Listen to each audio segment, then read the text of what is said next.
Hello, everyone, and a massive welcome to this special edition Red versus Blue dual stream special.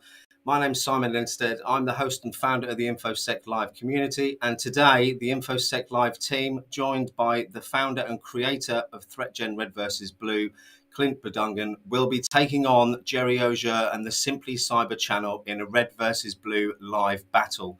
So without further ado, I'm going to bring on our star guest and star player today, the creator himself. Clint, how are you? Wonderful. I'm happy to be here because it's Good Friday, which means it's going to be good.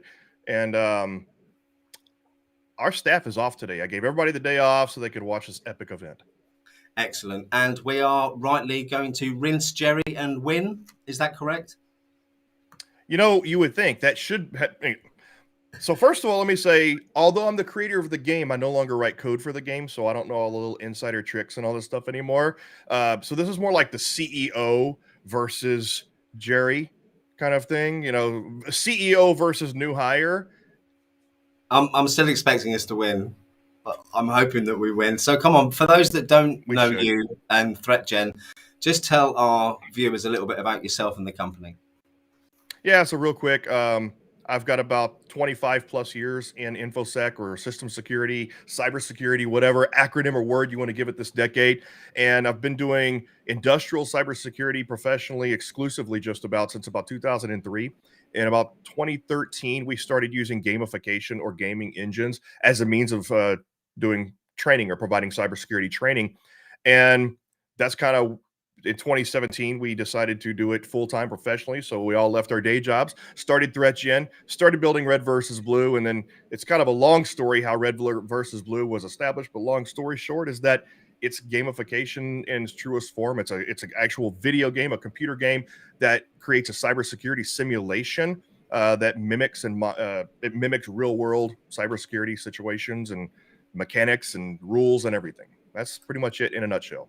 Awesome. And let's talk through what we're going to be doing today, how the game's going to be set up. Yeah, so we are doing a dual live stream. So you and I are streaming here on your channel. Gerry, who is our director of cybersecurity education at ThreatGEN, and also the creator and host of SimplyCyber, he is hosting on the SimplyCyber channel, the blue team side. He'll be the blue team. We will be the red team. And we're coordinating with him on the back end. We're not stream sniping, so that it's the honor system here. So so as soon as we get everything set up, and by the way, he is saying that 5-1 odds that he's going to win on SimplyCyber. So apparently there's a SimplyCyber. What's that? Yeah, exactly. He's got a book going.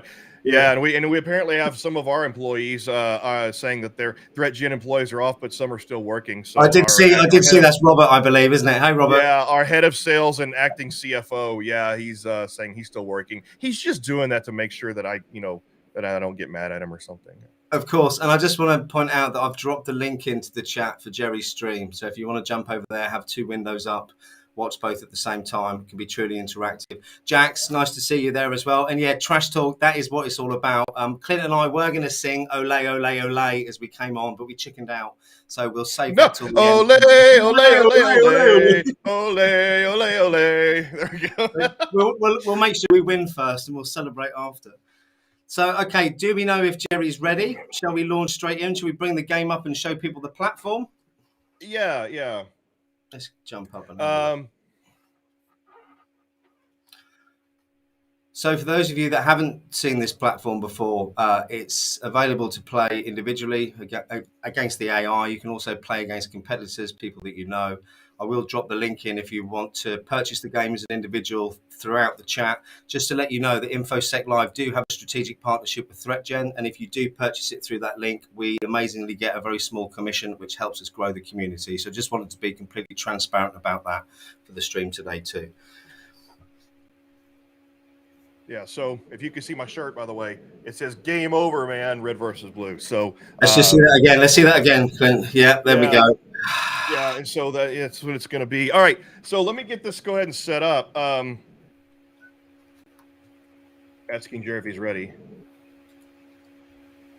So we played this last week. and we played against the AI, and we lost. Actually, Clint, didn't we? Barely. It was close. It was close. And the only reason we lost is so there is I will tell you right now, we have a disadvantage in social engineering. We uncovered a bug and last time when you and I were playing, Simon, and there absolutely is a bug where social engineering campaigns are not registering. In that case, I'm using that as an They're excuse broken. for why we lost. Yeah. No, we're not going to lose. I have other No, tricks I up meant my last sleeve. week. All right. Last week. Oh yeah. No, I think so. So all right. So let's do. We're going into multiplayer internet. Jax. By the way, you said there this is 2 against 1. Jax, you know how good I am technically. Effectively, I'm a kind of handicap. So. All right. As soon as he joins. I'll drop the link. Someone's asked how do you play. I'll drop the link in the chat now, so you've got that. Have a watch of us first, and then there's the link to register. Oh, there he is. There he is. Okay. All right. We're going to. Okay, he has to start. Come on, Gerry.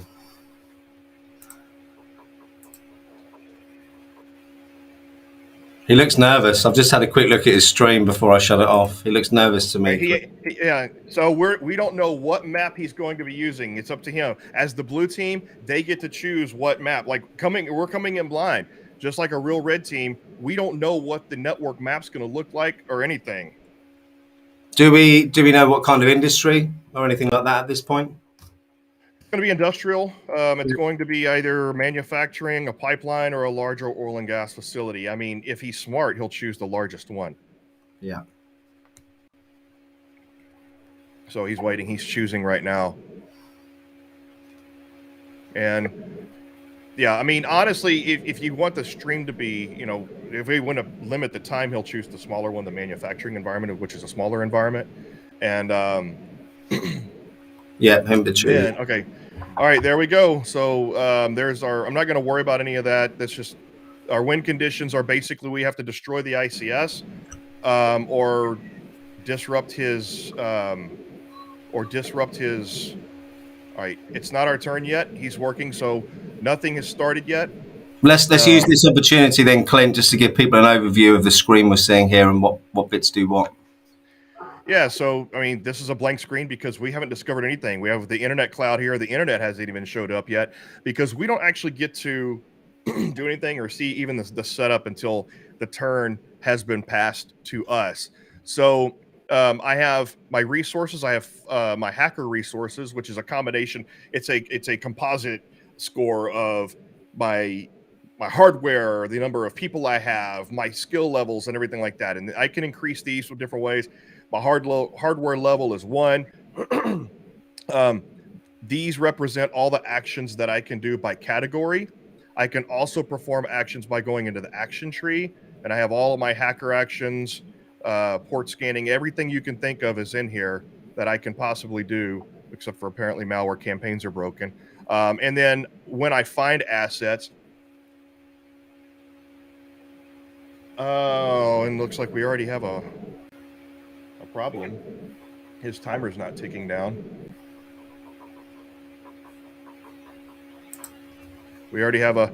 Is there a way around that, Clint? All right, we're gonna have to back out and start over. I'm gonna make him host. No worries. Let me close the screen out for now. We may be having an issue because we're streaming. Okay, just first of all, we've never done this while also streaming. Apparently, someone's just said his screen is frozen at the moment. I'm not sure if you mean on ours or. I'm blaming that on Gerry. His computer got scared. That's what it is. Did we hack Gerry? Not yet, Jax. We're trying. It has been a technology week. And I'm going to chalk this up.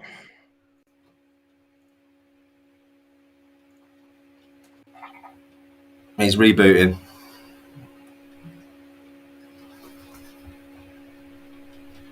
All right, so he's rebooting.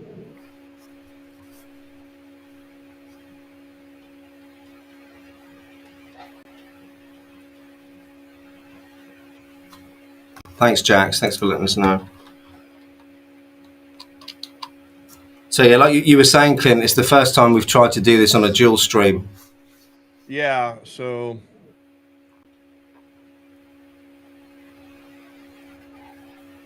hold on. I'll use this as an opportunity to take a sip of coffee if anyone else wants to join me. There's a question here. I see him now. There we go. So I'm asking him if he wants the turns at 75. Because see, you can see his game there. Yeah. And it tells me that he has the turn set at 75. Okay, Jax is telling us we need to click back on red team. But Jax, if you're watching, is 75 what we want, Clint? Okay, no, so okay, he changed it. All right, so now we'll go in. There we go.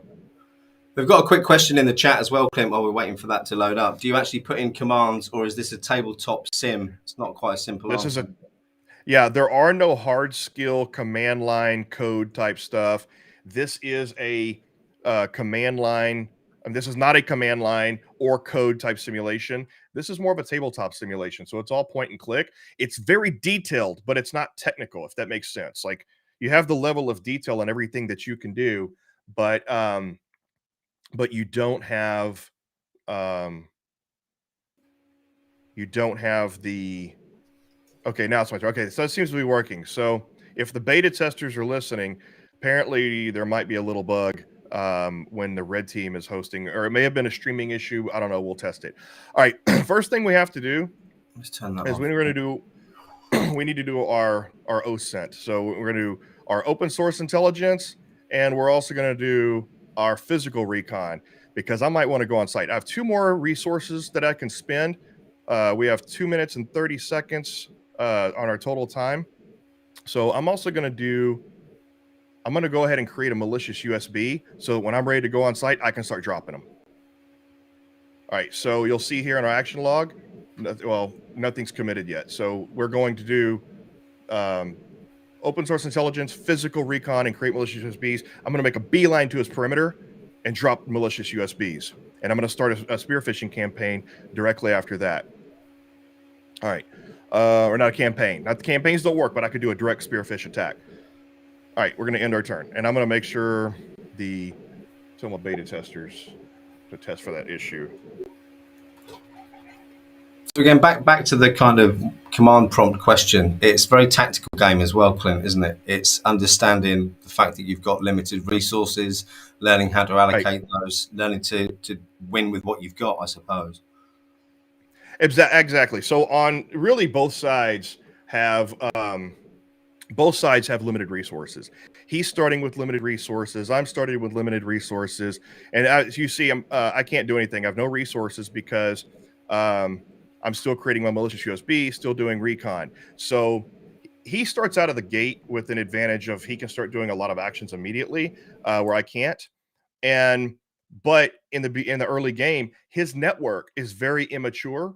And so, yes, he has limited resources. He has limited budget, but he can request budget and get more budget. He has limited staff, but he can hire staff. Same with us. There's ways that we can gain more. We can recruit hackers. We can get more resources. And in the early game, his network security is immature. His security is very immature. And so we have the advantage. As the game goes on and as he hardens his network, it's going to get harder for me to infiltrate his network. Okay. So what resources have we got now, Clint? Well, right now we have 5 total resources, and we're waiting for, and never mind. I'm dumb. I was like, oh, the timer froze. The timer's supposed to freeze because it's not my turn anymore. But it'll reset back to 3 whenever he passes his turn. I feel like he's taking some time on this go. I think there's a fair amount of indecision going on the Simply Cyber channel. Well, he may be talking too, just like we were talking as well. And so, all right. So here we go. So our physical recon was completed. Our OSINT was completed, and our malicious USB was created. So I'm going to, hopefully this will work like this. So if I do a spear phishing campaign attack, okay, that takes three resources for 3 turns. I'm going to come back to that. So I'm going to make a beeline to his perimeter and drop USBs.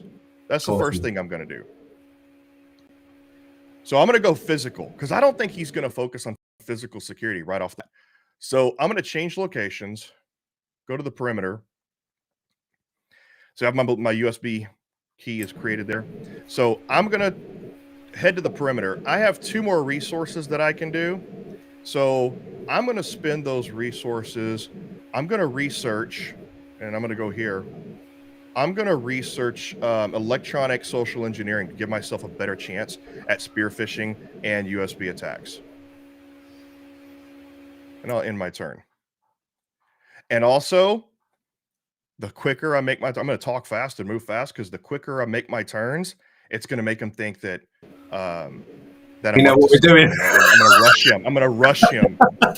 So a little bit of psychological warfare going on. Oh, lovely.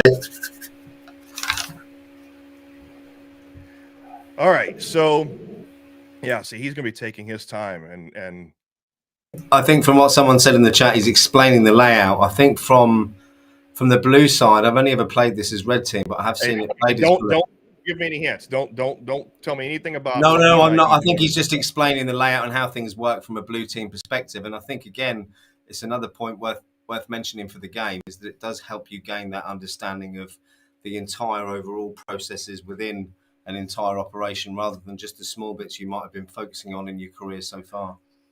Right. So we're on the perimeter. All right. So I'm going to very quickly start dropping USBs. And I can only drop 1 per turn, but I think I can use it for up to 5 turns. Let me just make sure. Yeah, see, I can't do it. Okay, so I'm going to do that. And at the same time, there's only things that I can do while I'm on site. So I'm going to go ahead and do a Wi-Fi scan as well. So that's available to me for the next time I come back on site. And I think I can also go ahead and because you can drop USBs anywhere. So I'm going to go ahead and also see if I can move location. I'm going to move to inside his plant. And I'm going to use physical as opposed to social engineering because I think he's probably starting now to think about working on his social engineering defense. So he's probably got user training going. I don't know. So I'm going to try physical entry. Oh, wait, it takes more. I only have 1 resource. All right, I can do with that. I can probably do something simple like just research weak passwords. Yeah, no, it's 2 cost. Does anything take 1? I don't think it does. I don't think I can do it. I don't think there's a single thing I can do with 1 resource. Can I? Yeah, I can't. I'm remote, so I can't even scan. All right, I just end my turn. We'll see what happens there. So I'll start dropping these USBs. What's going on? So I'm dropping the USB, moving on site. No, I'm not moving yet. So doing a Wi-Fi scan, dropping a USB. Those should happen immediately. And then researching electronic social engineering to help me on site. So yeah, I'm definitely taking the physical route first because very few people ever focus on physical first, and it's expensive too to start putting up your video surveillance and all that. So now I can tell you in this latest update, we did beef up physical security. It's a little harder just to make a beeline straight inside. It's harder to get inside. It's easier to get caught. So, well, we've got someone informing in our community. Yeah, please don't tell anyone what's going on. Because it's going to ruin the game if you do. Yeah, who's doing that? They should be banned from our chat if they're going to do that. I was also going to say, if you do have any questions throughout, I'm a bit of a spare part in this game today, so I will keep an eye on the chat and bring them in as and when I can. And I noticed that we had one from Ramadan. Does compromise Active Directory also increase the probability of successful spear phishing attack? Good question.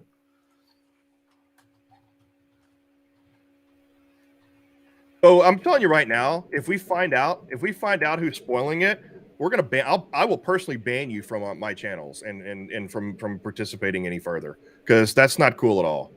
No. you'll get a lifetime ban, and I'll make sure you never get a copy of Red versus Blue as well. Yeah, it's not fair. It'll ruin the game, guys and girls. So that question then, Clint, does compromised Active Directory also increase probability of a successful spear phishing attack? Where's the question? Does compromise Active Directory? Yeah. So, well, yeah, absolutely. So, it anytime if you compromise, if you compromise, and I wonder if I guess he's taking his time. If you compromise things like Active Directory servers or servers that give you email, usernames and emails, then yeah, absolutely you can. Then you can absolutely have an easier time with password attacks and Active Directory. All right, let me get back to this real quick. So everything is completed successfully here. Because we've compromised. We've got it worked. We've got a successful compromise on the, look at that. Boom. I can say right now, unfortunately though, that's in the user workstation zone because it's just a username. It's my computer. Look at that.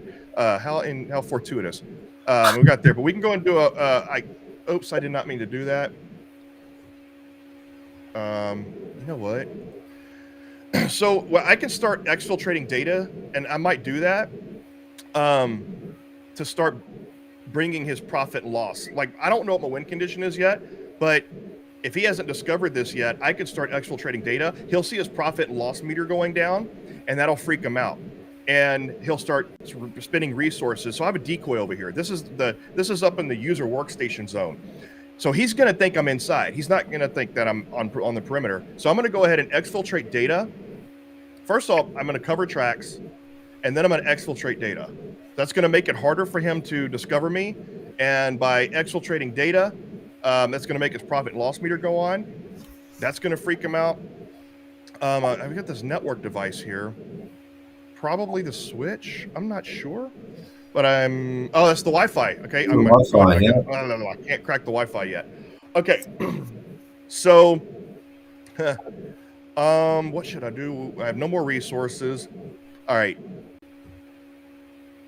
All right. We're not kicked out off perimeter yet, and I can't move. So, what did I do? Covered your tracks. Yeah, okay, since I got that, man, that worked quick. I got a USB drop fast. All right, go ahead and end my turn. Spent my turns covering my tracks, and it's going to take one turn to cover my tracks, one turn to exfiltrate data. So that should immediately start making his profit and loss meter go down. And then I could start to move further into his perimeter until I get caught. I'm going to move as far as I can inside his perimeter. Once I get caught, and I'll keep dropping USBs. Once I get caught, then, and of course, there's a high likelihood now that we're going to get caught on site because we had an informer telling him that we're dropping USBs. So he's probably beefing up physical security now. And I suppose the way we should look at it, Clint, is that could actually happen in the real world, couldn't it? You're exactly right. However, I don't want to give the people excuses to forgive what they've done about, informing on us. So no one likes informers. Yep. All right. So, just waiting on him still, I guess. Man, we cut it down. Our last turn was at 48 seconds. We were using all of our time. So the strategy here is, anyway, there's a likelihood now that we're going to get caught on site because he's going to beef up physical security now that he's been informed. I'm going to keep digging physical security as much as I can until I do get caught. As soon as I get caught, then I'll pivot and start working on the perimeter, I guess, and start doing spear phishing attacks to work on the inside. So it's usually my strategy here is physical security first because people don't focus on that. USB drops because people don't focus on people don't focus on the social engineering side up front, and then I'll pivot to spear phishing. Since I can't use social engineering campaigns right now, I'll pivot to spear phishing. And then at some point, your social engineering starts to get harder. Your low-hanging fruit starts to get harder as he will start to harden his network. Then I had to start after looking for other ways in, and so we'll figure out the strategy as we go. It's gonna be very fluid. All right, so we got our tracks covered, hopefully, and the Wi-Fi scan is completed. We got all that done. All right, so I got all the resources back. I'm not kicked off site yet, so I'm going to continue to move inside. First of all, exfiltrating data succeeded. I forget if that's a one-time only thing. Yeah, so we are currently exfiltrating data. Should we hit it with ransomware? It's not an important resource, but that'll get him moving, thinking somewhere else. All right, I'm gonna install ransomware. Yeah, let's see if that works. I'm gonna install ransomware, and I'm gonna move deeper into his network. All right, so let's change locations. Let's move into his plant with physical access, basically lockpicking, that kind of thing. Now we don't have any more resources. But normally, so I would have dropped more USBs to try to get more insider access using USBs. But we have an opportunity right now to provide a decoy. He already knows I'm here now because somebody told him, I think. I don't know if he found it. You know what? I don't know if he's found this. I'm not going to do that yet. I'm not going to alert the fact that there's malware on there because he may not have found this computer yet. I may still be hidden. And that was a rookie mistake. It doesn't make much sense for me to cover my tracks if then I'm going to infect it with malware and let him know that I'm there. So there's a good question here, Clint, actually. Wouldn't endpoint security prevent USB? Yeah. No. Well, in this game, you have to have specific USB protection. Okay. I'm going to install disruptive malware to further increase his profit and loss going down. This is a red herring. Or a red computer, but this is a decoy. I'm gonna have his profit and loss is gonna be going down. So he's like, oh, I must be infected somewhere, and then that's a decoy. And then at some point, you know, while he's focusing on this decoy, I'm working on getting further inside on physical. Good shout, Brendan.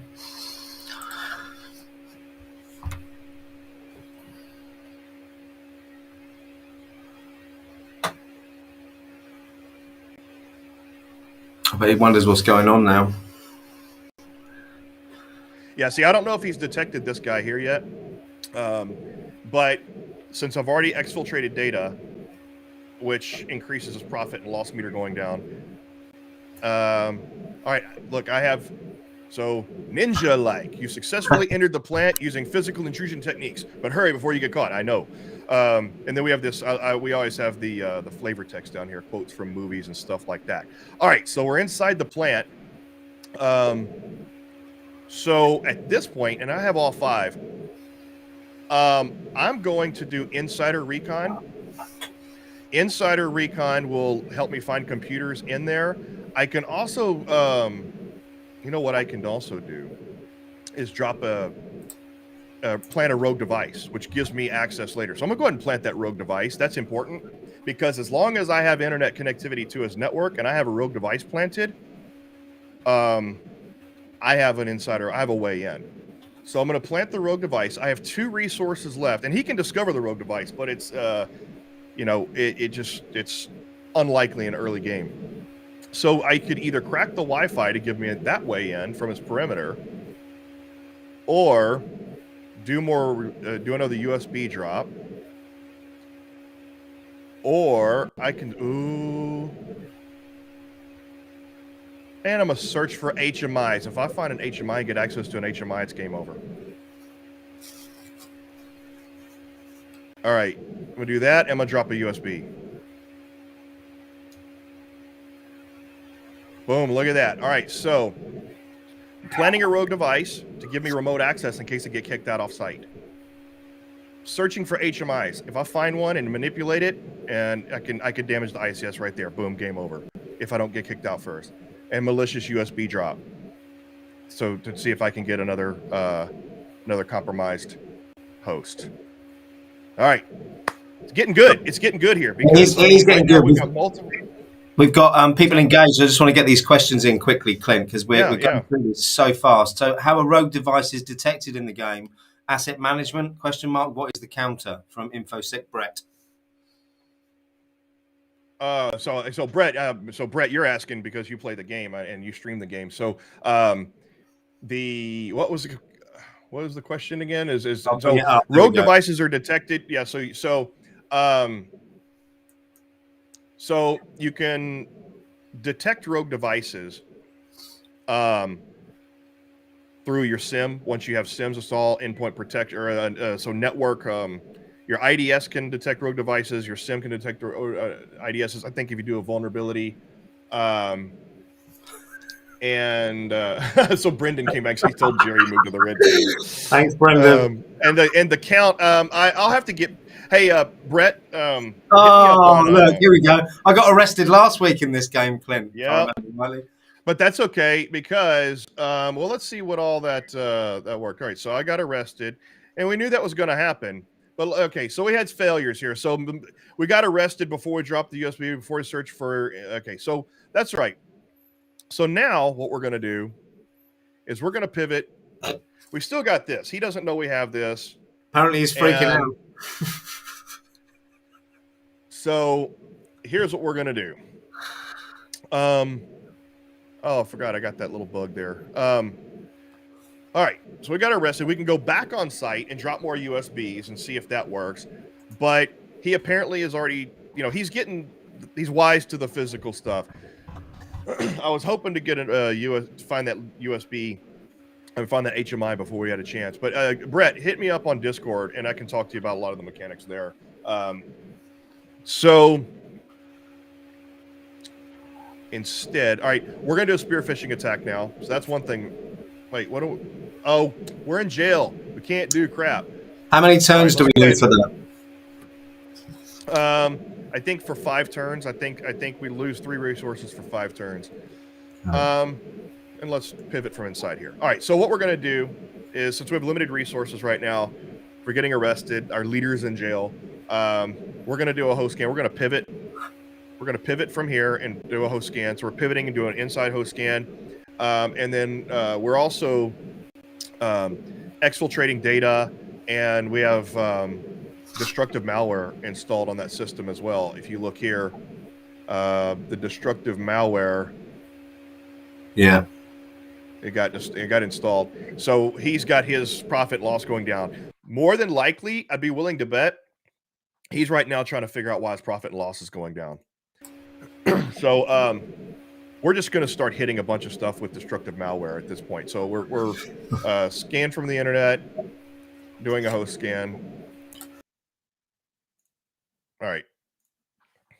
So we're pivoting, going to compromise more machines, and going to continue. So right now, I'm thinking it's possible if he's not discovering me, then he's not gathering threat intelligence. He just got some threat intelligence on me from being arrested. So we have to stay extremely stealthy now.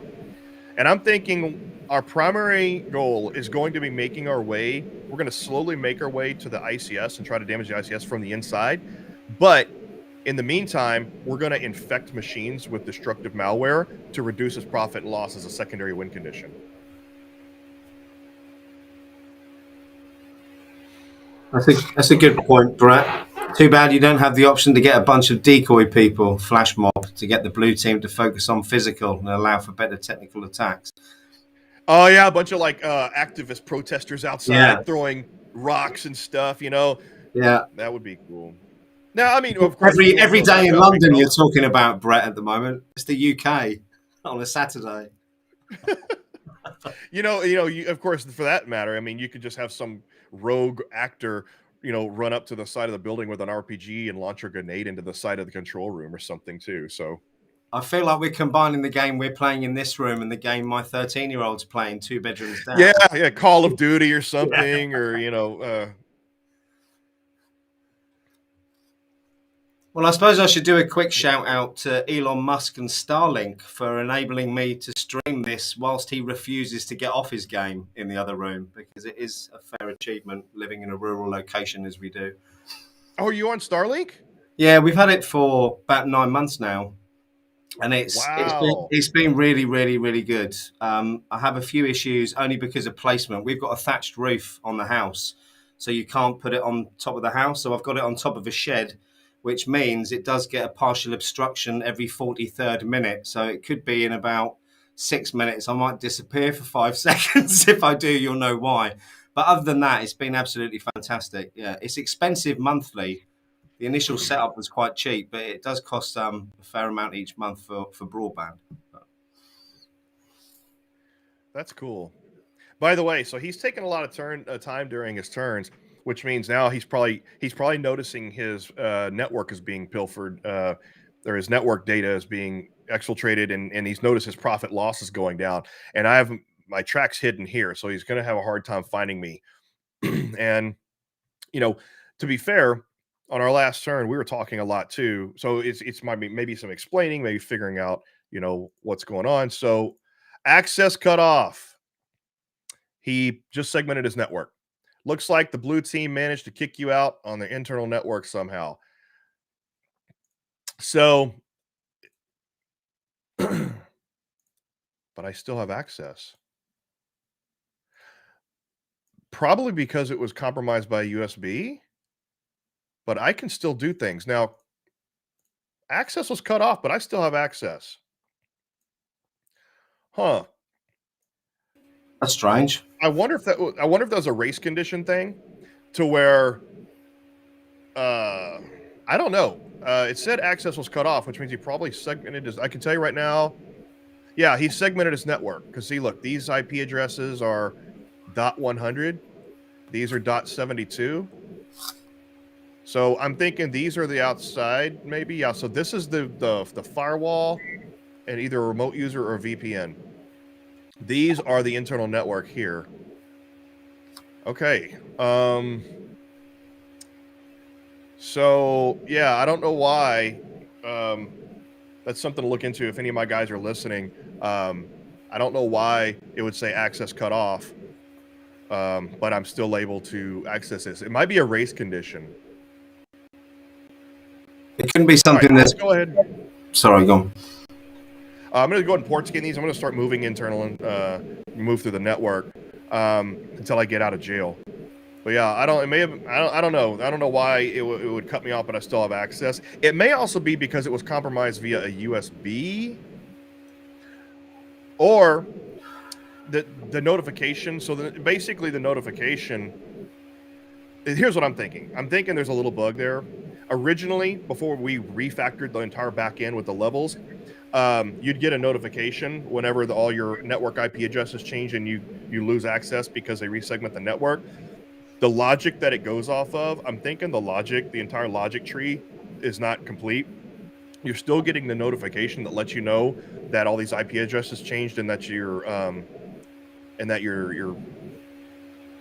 the network has been segmented, but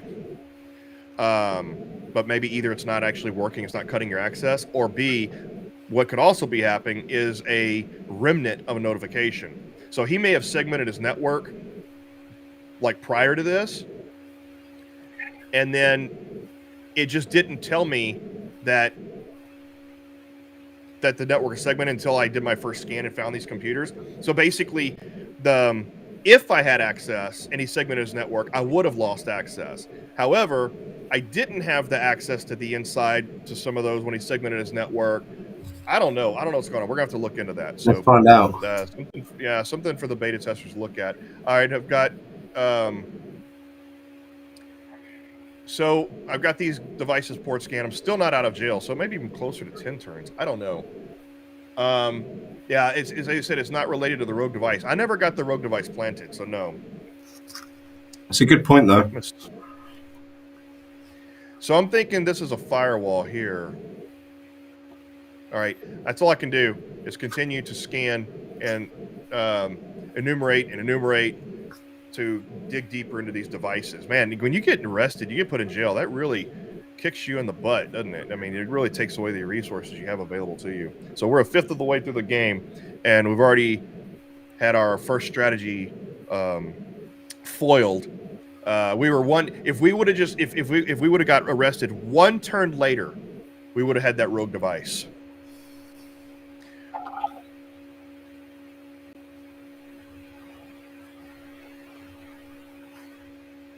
Okay.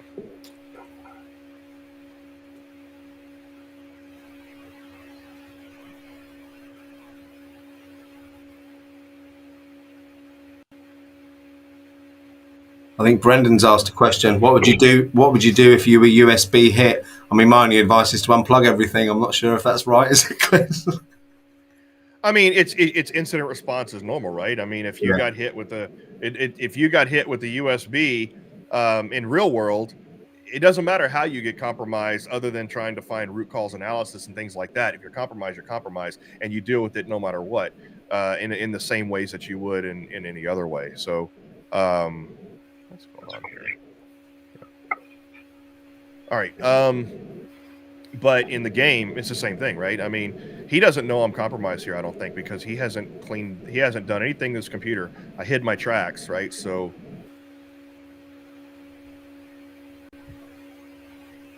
okay, more in game. Yeah. So, I mean, if you get hit with the USB, but it's the same thing. If you're compromised, you're compromised. You can prevent USB, or attempt to prevent USB compromises, by installing USB security on your hosts.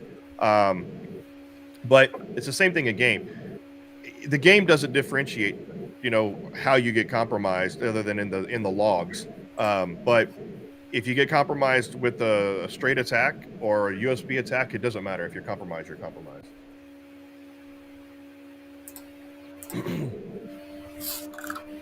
Yeah, I'm seeing that too. So you're supposed to have to be able to research persistence to cover your tracks, and that's not the case, and I don't know why. This latest update might have introduced a couple bugs that we have to fix this week. All right. All right, so now we can look to find vulnerabilities. And we're out of jail. Whew. Excellent. All right. So the first thing we're going to do is look for public vulnerabilities on those two devices. It's just a switch. Let's go ahead and run a spear phishing campaign, not a campaign, an attack. And also let's port scan with these devices. I'm looking for a firewall. I'm looking to move further into the network. All right, so we're kind of at a lull right now. We're in the network, and we're looking for firewalls. We're looking to move laterally further throughout the network, while also working on trying to mess with his profit and loss. Ramadan's come out with a good comment as well. How about increasing human resources? Yeah, and I can here. Well, if you're talking about the blue team, then yes, that's always a good idea. But we can here, but we don't have enough resources to do it. So we can recruit hackers, and it takes 2 resources, which I will do. But for now, I can also upgrade our rig to increase our resources. But for now, I want to try to set the stage here for me to move further into the network. All right.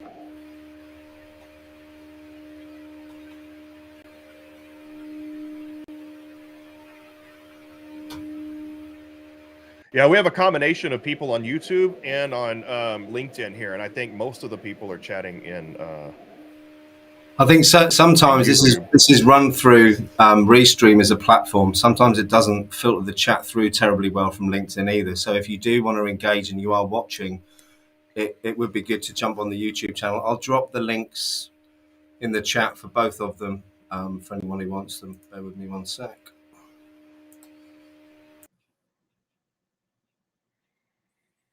All right. Well,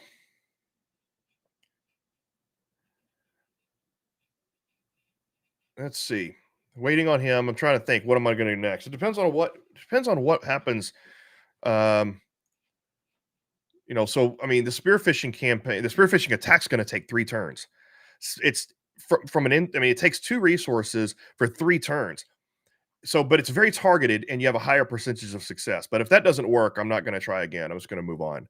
But it's kind of a shot in the dark.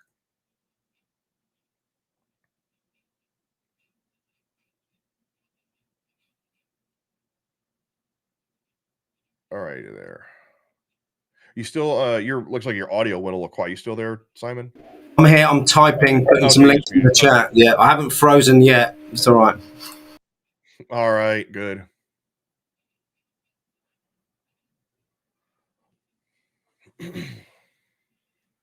So I'm curious, how many people are watching both streams simultaneously? Because I mean, I know it's going to get confusing because he's talking and I'm talking. You have to choose what you listen to, but I'm curious to see how many people are watching both streams in two different Yeah, I browsers. think it'd be good to get some feedback on that as well to see if people would like to see this again. Because, like as you said at the start, Clint, it's not something that we've done. I certainly haven't done before. Yeah, this is the first time ever. I mean, this is the first time. I figured that some people. Yeah, I figured. I bet Jess has to be. I know Jess is. I figured Brendan would be. So I suppose I should do a quick plug, actually. If you can encourage anyone to come on here and subscribe to our YouTube channel, that would be most appreciated as well. While you're watching, that would be amazing. Sorry, Clint, I'll be quiet now. Nope. Let's see. All right, what we got here? New vulnerabilities found. All right, so we can attack this now. Awesome. We can't. So action log. We still got the spear phishing attack going. Yeah, so that's going to take a little bit. In the meantime, we can do some more work here. So one of the things I'm going to do is I'm going to prepare a covert attack so that he doesn't see me attacking. So, prepare covert attack is how you, so my fault.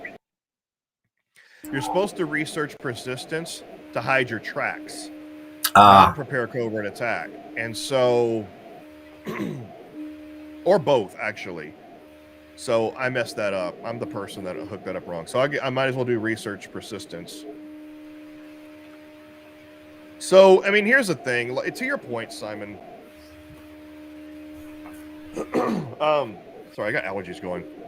So, my strategy's been thwarted by, number one, I'm just going to, trust me, I'm not whining. I'm going to provide some logic here. It's possible that my initial physical attack has been thwarted with, a whistleblower. And it's possible that some of my, there's some things that I can't do. Like I can't do a campaign because there's a bug right now that we are fixing, but fix next week.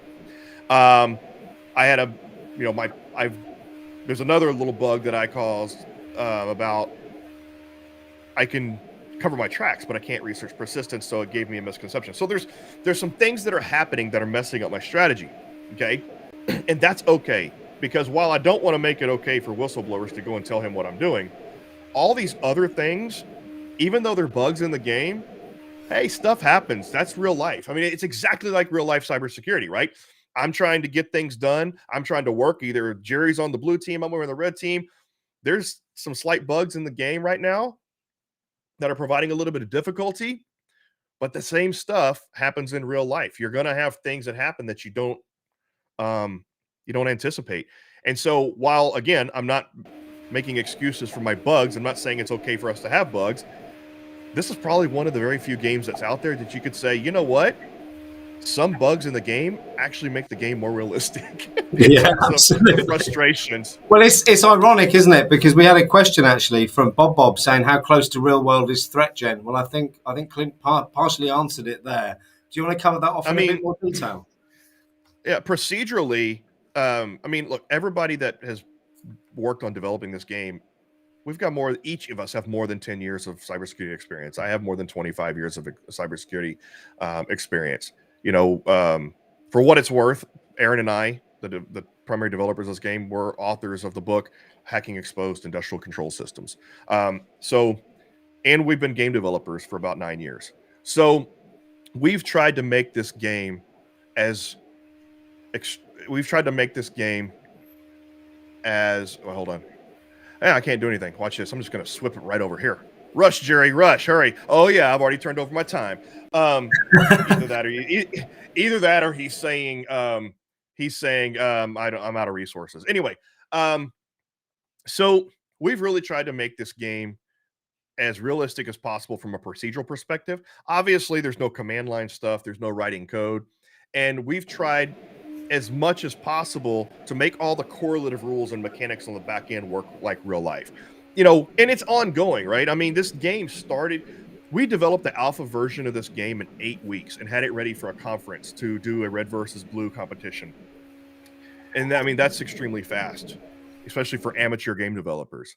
And over time, we've been listening to the community, listening to the feedback, and adding features, adding features. So the development cycle is like somewhat like software engineering and somewhat like game engineering. And by the way, he still hasn't found this thing. So his profit and loss meter is going down. It has to be. Okay, I got 3 resources back. So anyway, it will continue to get more realistic, and it's going to be realistic from a high level procedural strategic perspective. As you can see, it's all point and click. But I mean, you can see, look at all the different things we can do from a red team perspective. It's very detailed, just not technical, and we think it's very realistic. But I'll let my community be the Let me give judge. you a point of view from someone who isn't an expert. Though I tried to come in as a penetration tester 2 years ago with a very narrow understanding of cybersecurity as a field in general. And the one thing this game has done for me and my 16-year-old son is really give us a great overview of how both sides operate. And I think it then helps once if you've been playing around on things like Nmap and Wireshark, you then start to relate the tools that you've used to the parts of the process that you're actually involved in. And there's another question in here. Let me see if I can find it. Is there a tutorial to learn the system? Does it cross over to real Yes. world? I mean, I think we've covered off the real world crossover part, but there is a good tutorial. Is that on the main website or is that on YouTube? Where is that, Clint? And I'll find the So link. there's not a tutorial. So there's a game guide. The game guide is available. There's a game guide available on the Steam version, and it's at the Steam website. And it's also in the Pro version. The video tutorial is only available to members and subscribers of our Pro portal. There's an old video tutorial that's out there on YouTube. Somebody can go find the link. It's on the ThreatGEN channel. It's out there, but it's like for version 1.6, I think. But it gives you the basics. And there's a couple walkthroughs of 1.6. But all future tutorial videos on getting started with the game and all that, there are instructional videos that are in our educational portal, which requires a license. It requires a subscription. Well, seamlessly done there, Clint. I have just put the link in if you want to purchase it. I just want to bring your attention to one important thing. We are a strategic partner with ThreatGEN. One of the ways to keep the Info-sec.live community going for free for all its members is to develop strategic partnerships.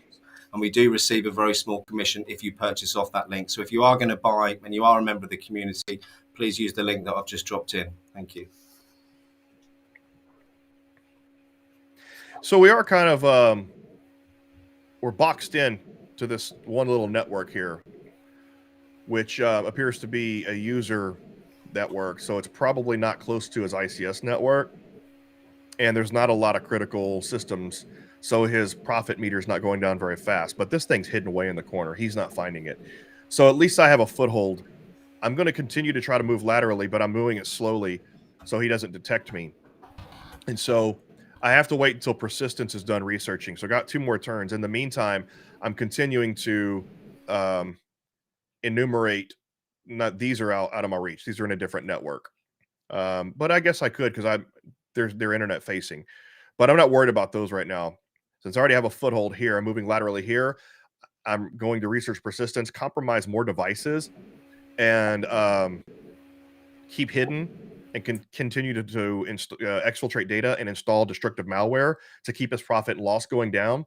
That'll keep him distracted, and that's my secondary win condition. That'll keep him distracted while I move into further into his network, trying to gain access to the industrial control systems. At this point, he probably has video surveillance installed and electronic countermeasures because he knows I made a beeline for the physical, and I was arrested there, which validated his concerns.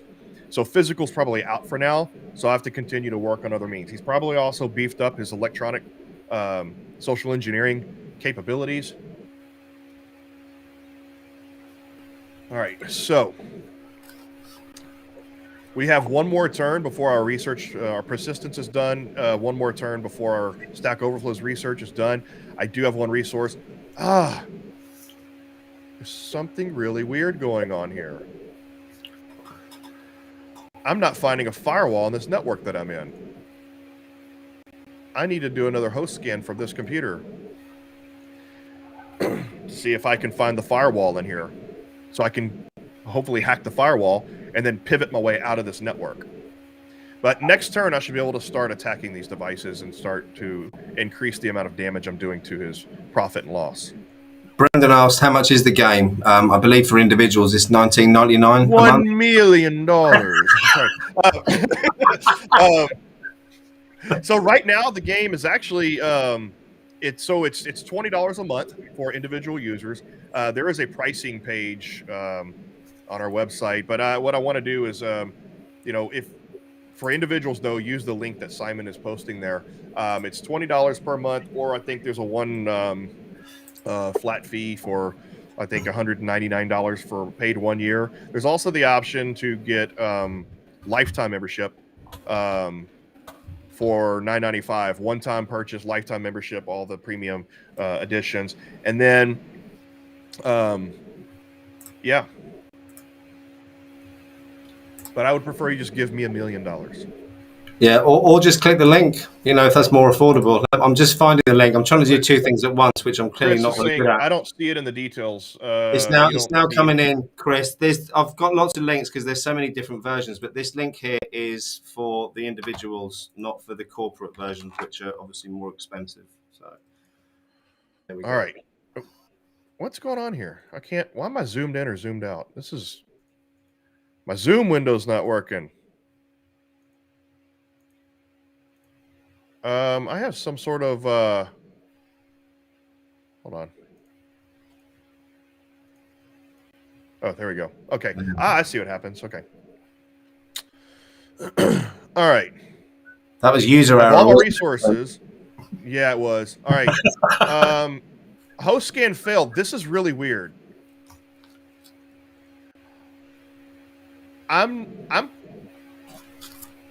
There's apparently no firewall. Look.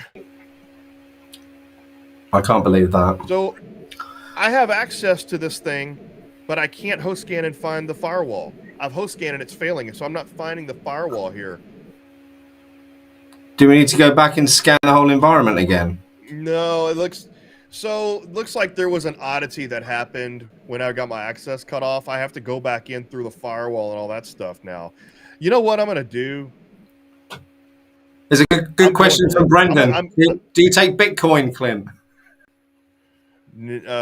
Personally, yes. From the company, no. For the $1 million, that's a yes.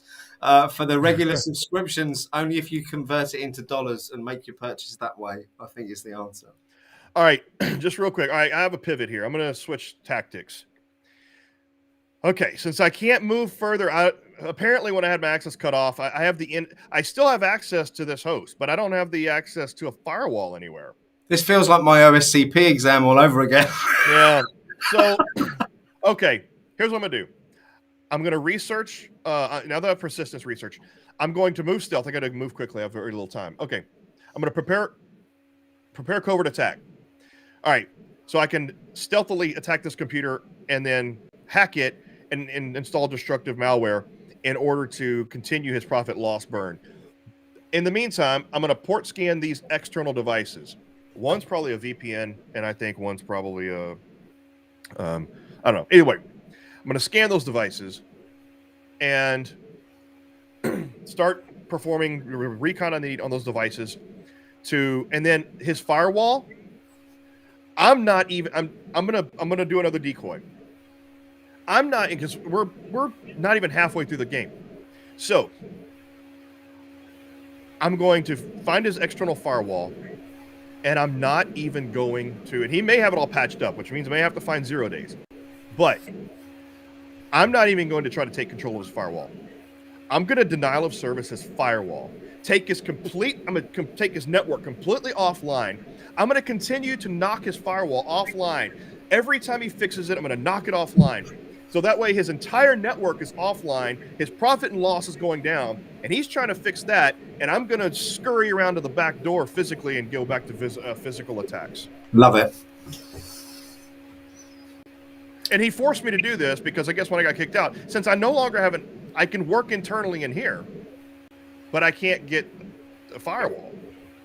So I can still continue to work in here, but in the meantime, I might as well just go and attack, his firewall and knock it offline and continue that profit loss thing going on. And especially the problem is every single time he sees a denial of service attack, his threat intelligence score goes up. So you have a limited amount of time and limited ability to be visible before you get caught. I don't want to go back to jail again this week. Yep. Yeah, exactly. And see, so far he's only increased his threat intelligence score a little bit, because he's caught me and I've been arrested. He can't increase his threat intelligence score until he finds this and does it. Now, here's the thing. At one point in the game, and I don't know if we fixed this, at one point in the game, and I'm pretty sure we did, if you find a compromised host and you just keep performing threat intelligence over and over and over and over and over and again on that one host, you can win the game. It's a cheat. It was a glitch that allows you to win the game that way. I think we fixed it to where you can only perform threat intelligence once per host now. So I would have to assume that's fixed. And I would have to assume that he hasn't found this computer yet. And his profit and loss is continuing to go down. No naughty step, Brendan. I've got 6 children. Need a lot of steps in my house. All right. So, and here's the thing. It may be possible that since I can't find the firewall, my earpiece is heading out. Since I can't find the firewall, there may be a bug to where I'm operating in this little network here, but it's not registering the fact that this thing is compromised anymore. I don't know. All right, so I'm preparing my covert attack. It's going to take 3 turns. Ay, ay, ay. Maybe I should have done that. All right, I'm going to China's asked a quick question, Clint. China said, what is the device you keep referring to? Is it a rogue device? I'm not sure what you're asking there. Do you mean the one with the skull and crossbones on it? Or let us know, China, what you mean, and I'll try and get that answered for you. This is just a workstation that I have compromised. So both these are network devices, which means one's a VPN probably and one's a firewall.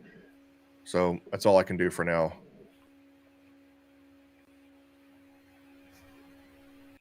And we noticed in the game last time we were playing, talking about the real life aspect of it, is we discovered a couple of laptops, and sometimes they disappear and reappear as they would in a real environment. I haven't done any new host scans from the internet, so I don't know if I haven't picked up any remote devices yet or remote laptops. Yeah, I'm really curious. Like, his profit and loss should be going down, but he hasn't found this thing yet. And maybe because it's a user workstation, he's not thinking it's that important, so he hasn't put endpoint protection on. He's not detecting it, and I've got my tracks covered. But it does have me concerned. I'll be really curious to see the brief, to watch this, go back and watch his side, and to see if this is being registered as compromised or if his profit and loss is going down. His profit and loss should be continuing to go down because this thing is it's got destructive malware on it, and until he fixes that destructive malware, his profit and loss is gonna continue.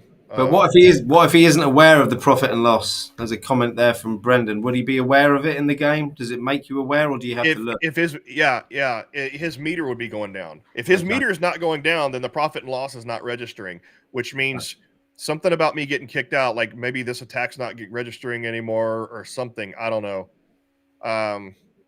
But if his meter's not going down, then that means this whole strategy is not even working due to some glitch.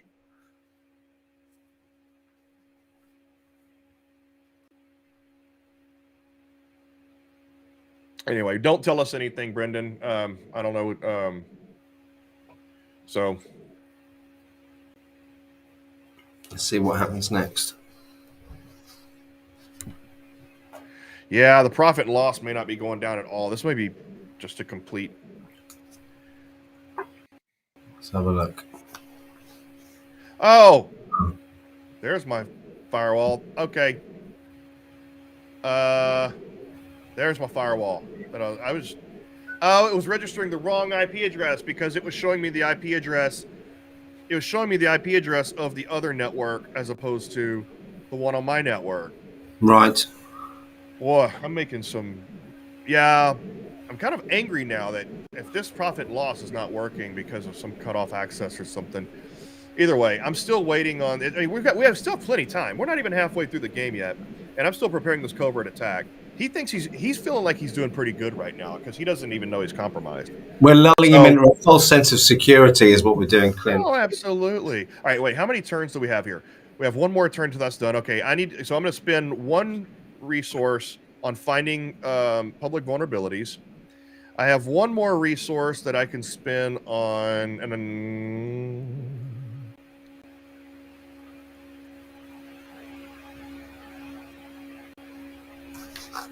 evade network detection. That's perfect. All right, so I'm going to evade network detection. So in my next turn,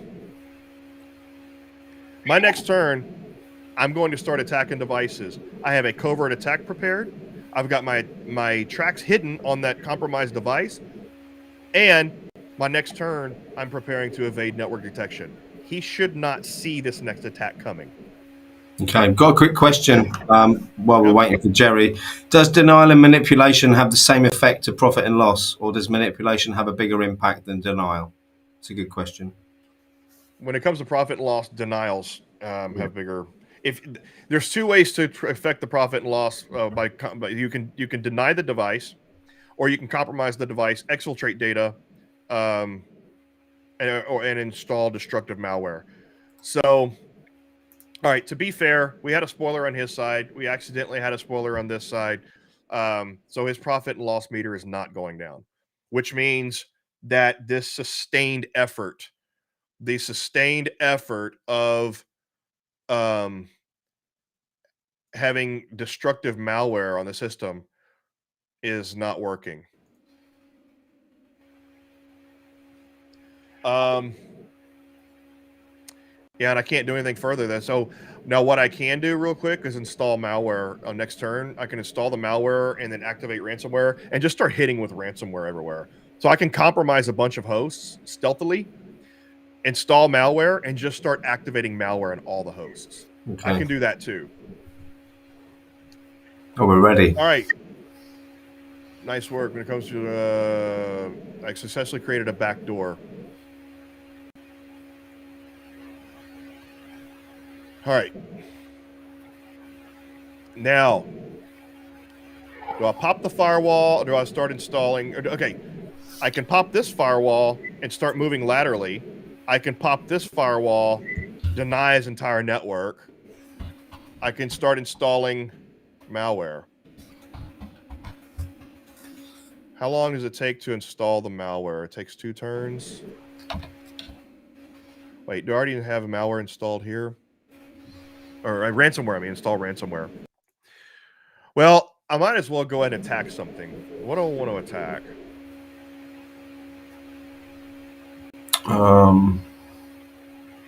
What kind of vulnerabilities do we have over here? Stack Overflow and a weak password. Stack Overflow is the only thing for denial of service. What have we researched? Where are our skills at, Clint? Oh, only thing we've only researched one skill, Stack Overflow, and I guessed right on that one.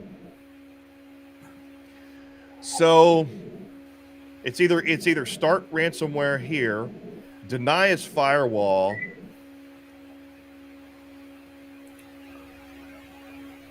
keep popping his firewall. But I have to find a 0-day. I mean, it's expensive to find a 0-day. Like if we go here, we might be able to find with some fuzzing, but it's 5 resources for 3 turns.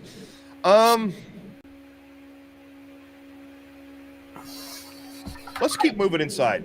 You know what? I'm going to reserve knocking his firewall out and taking his entire network down kind of as a last resort option. And then because his physical security is probably pretty good right now. So, but I can go and attack this firewall. And I can do it stealthily. He's probably already changed. Knowing Gerry, he's already changed his default credentials. And he probably has a password. Oh man, I'm gonna try incorrect access control.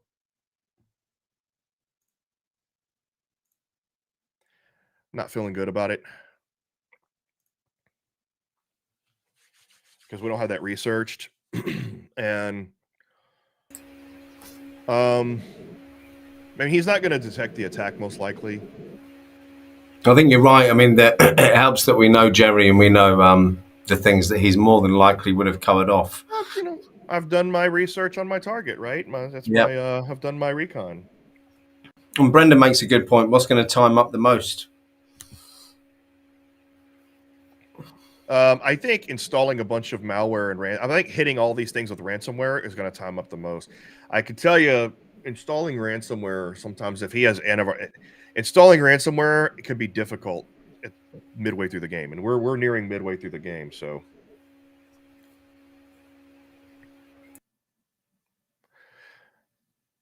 At some point, my earbuds are gonna run out. On me. I'm gonna have to. Yeah, I'm gonna have to switch to an alternative. Everyone may be able to hear my microphone died during our stream last week, so I'm using my laptop at the moment. Sounds like I'm in a tunnel. See, I bet you he thinks he's doing pretty good now because his profit and loss meter is not going down because apparently that's not working. And it's possible. I don't know. I mean, I don't know why I'm seeing this compromise. So apparently he hasn't found this box, which is why I still have a pivot into all this stuff. But my destructive malware is not working. Strange. I've installed destructive malware, which means his profit and loss meter should be going down. Frustrating. And my attack failed.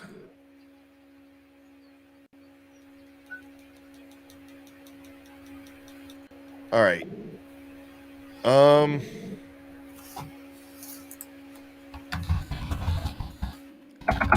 What to do. I still have this pivot. As long as I have this pivot. All right. I'm going to go ahead and try to find some 0 days. Use fuzzing, minimal effort to find 0 days, and then continue to work on these computers here. No honeypots in this game yet. And I still have a missing. We have a collider. We have a messed up collider somewhere that's causing a blockage. That's just something I noticed. See, my mouse goes here, and there's nothing. There's something in here that's still causing a little bit of a collider issue. But as long as you can access it, it doesn't matter. All right, we have 1 point we can use.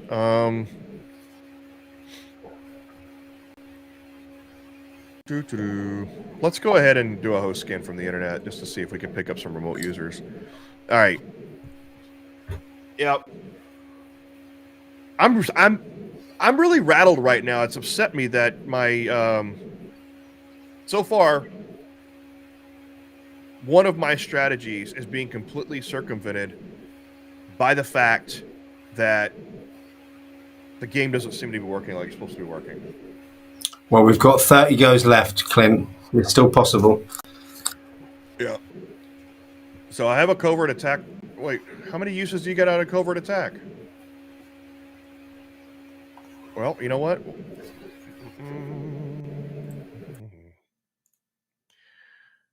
On the next manipulation attack, which we did, It did not get rid of our covert attack.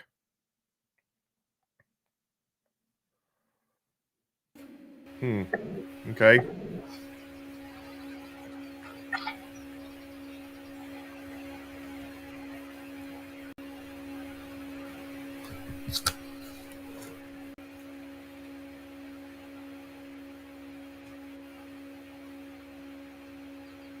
Am I right in thinking then that because we've been arrested on the perimeter once already, that we can't try changing locations now? Is that too risky? We can, but I know that it's going to be difficult now.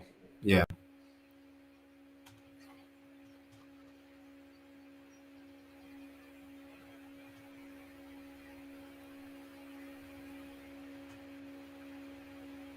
Okay. Yeah, I'm really curious. So because like I said, we did have a little, but no spoilers, no telling us what's going on the other screen. No.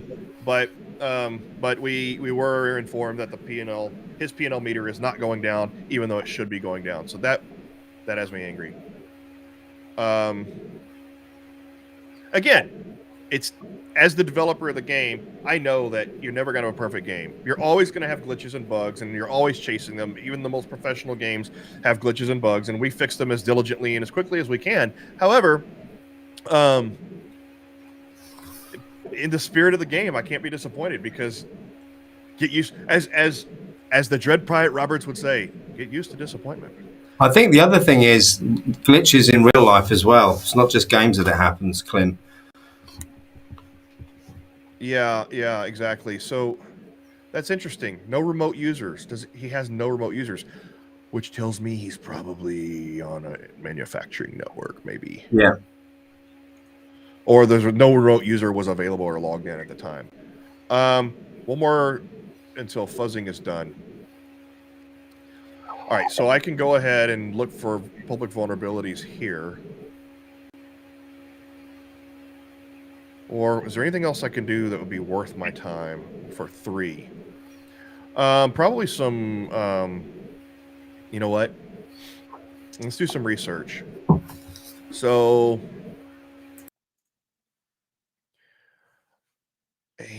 Stack Overflow. What's on here? I really need to work. Access control. I'm not going to do research really until I figure out. You know what? I'm going to start beefing up my electronic social engineering to kind of counter his counters to my social engineering. So I'm going to research. Oops. I'm going to research electronic social engineering more. And I have one left, which is not going to give me much. It's going to end my turn. So by beefing up my skills in electronic social engineering, that's going to balance out. So he's probably got a lot of effort put into social engineering defenses, 2-factor authentication, cybersecurity awareness training. So by me beefing up my skills in social engineering, that's going to even out that bar a little bit, give me some chances. I'm going to also start doing research into my earbuds going out. I'm going to start doing research into human social engineering to give me a better chance on site. Yeah, good plan. Because I'm about to nuke him. I'm about to nuke him. I'm gonna start. I'm gonna as soon as I can compromise some of these devices, I'm gonna start launching ransomware, and then I'm just gonna nuke his. And that's gonna be a distraction while I head off site. So I got my covert attacks ready. I can evade network detection anytime. That's what I should have done with the one turn. I'm an idiot. Oh, brilliant. All right. Right, I'm going to drop out for 30 seconds, guys, because my teenage son's got a running race on the track this evening and he's now being picked up. I'll be back in 30 seconds, okay?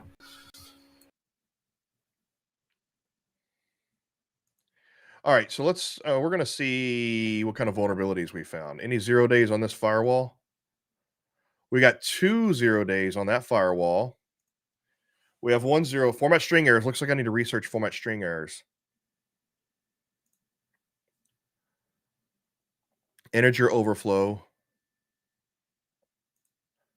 That's a remote user. There's the remote user. Integer overflow. Okay, integer overflow. Format string.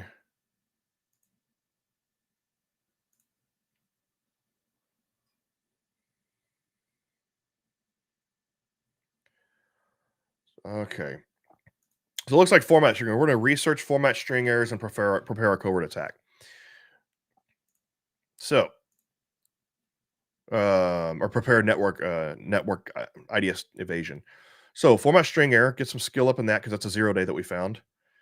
And we're going to prepare IDS evasion, evade network detection.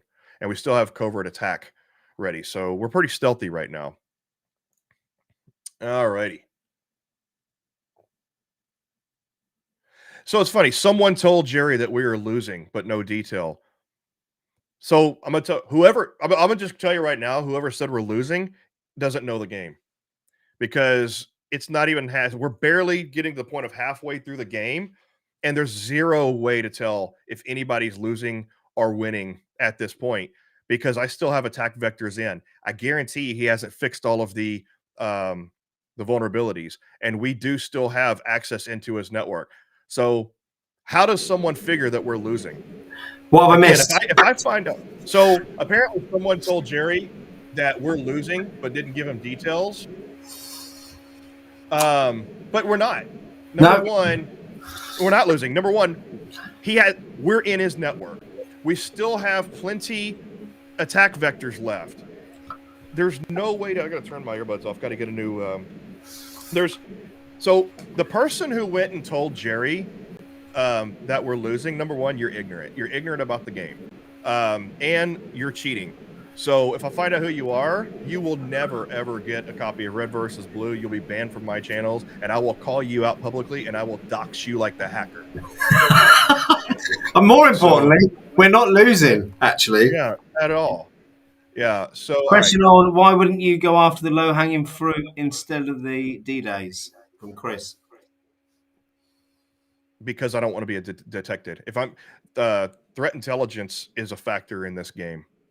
And why did network evasion fail? I'm going to try that again. All right, so I can just real quick. What do I want to do with my last two? I'm not attacking yet because I'm trying to be stealthy, because you can lose very quickly in this game. You can lose very quickly in this game by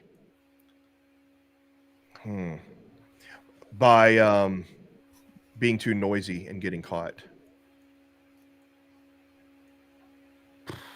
I suppose while we're doing this, I'll do a quick pitch for the community. For those of you who don't know, this stream is off the back of a community that was founded back in June last year. We're now up to, I think, under 2,500 members, from those aspiring to be in cybersecurity to cybersecurity leaders, and it's absolutely free, and they're basically to help people improve, raise their game, improve their skills. I'm not a cybersecurity expert, but I have got 30 years sales, marketing, and business experience, and I've tried to help people with their soft and essential skills. So if that's something you want to improve, or you just want to hang around with some like-minded people, the link to join is there. It'd be great to see you. Sales pitch over.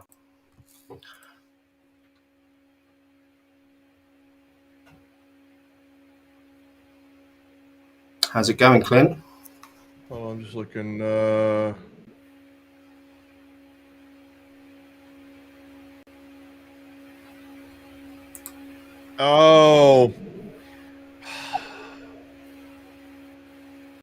So I was just informed by my dev team that somebody fat-fingered the calculation and the profit and loss penalties. It's a positive calculation instead of a negative. Right, got you. My entire strategy of doing a profit and loss victory is null and void.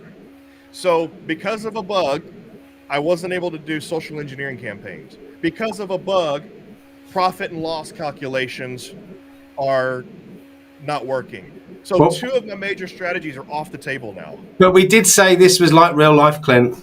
That's And I why I'm know, frustrated. yeah. I'm a little frustrated right now at the QA team and my dev team.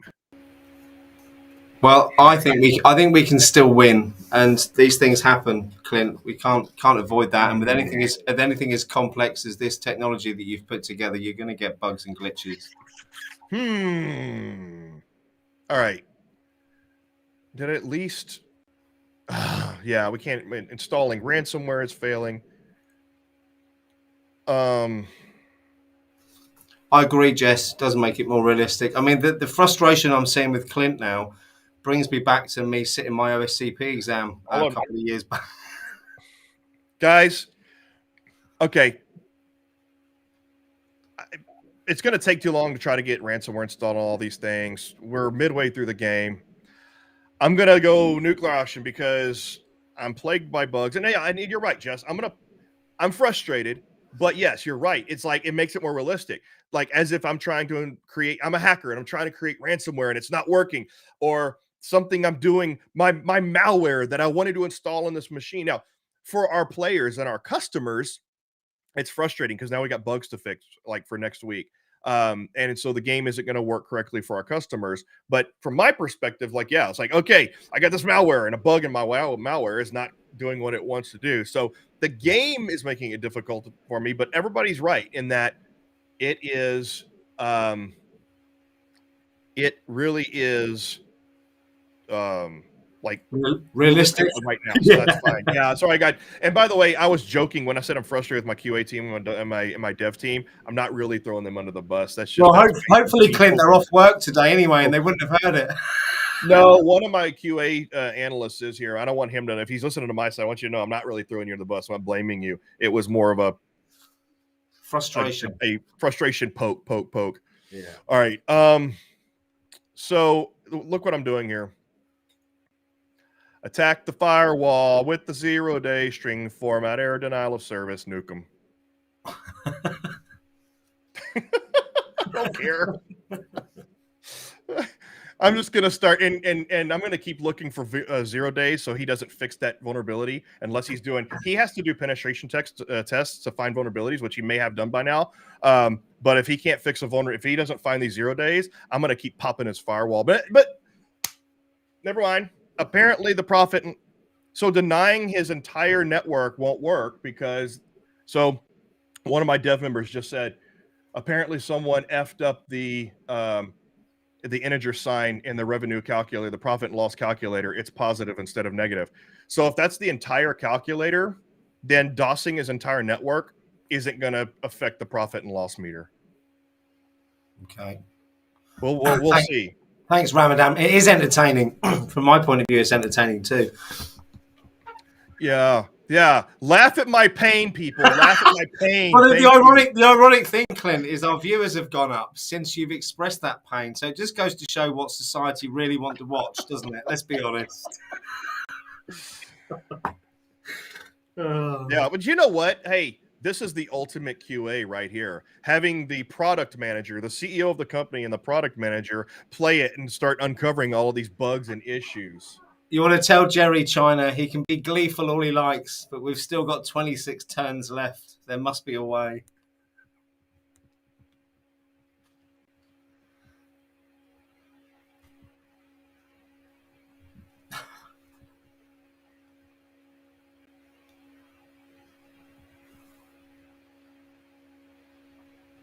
Okay, let's see.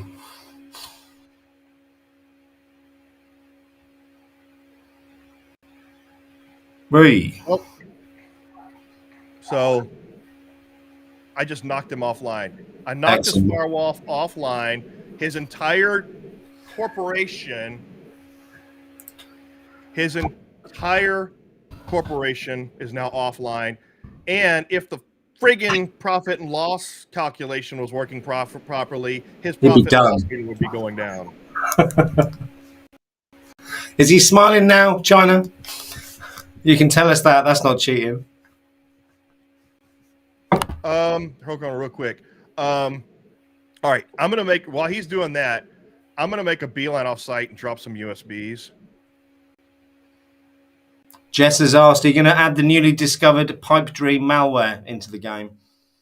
We are going to try to make a scenario for that, but only for pro. Thanks, Jess. All right, so we're gonna do that. I'm gonna start upgrading skills again. Electronic social engineering. All right, we're good. All right, real quick.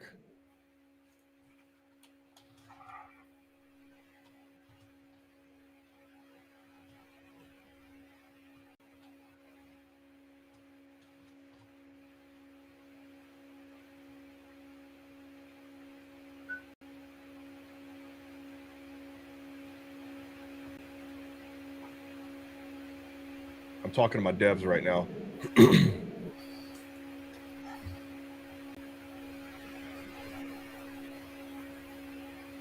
All right. I mean, apparently he's going to be freaking out right now a little bit, at least, saying I just denied his firewall. He's probably also saying that you know what he's probably saying right now? He's probably saying that I'm getting frustrated that I can't make progress, and that so I'm just nuking his firewall out of spite. However, the problem is he's right. I am getting frustrated, but not at his blue teaming ability. I'm getting frustrated at my own code and my own game breaking. So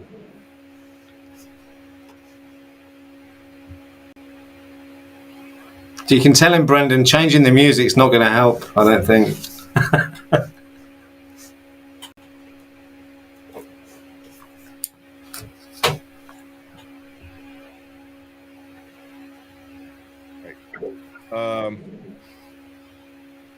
I'm yelling at my developers right now on chat.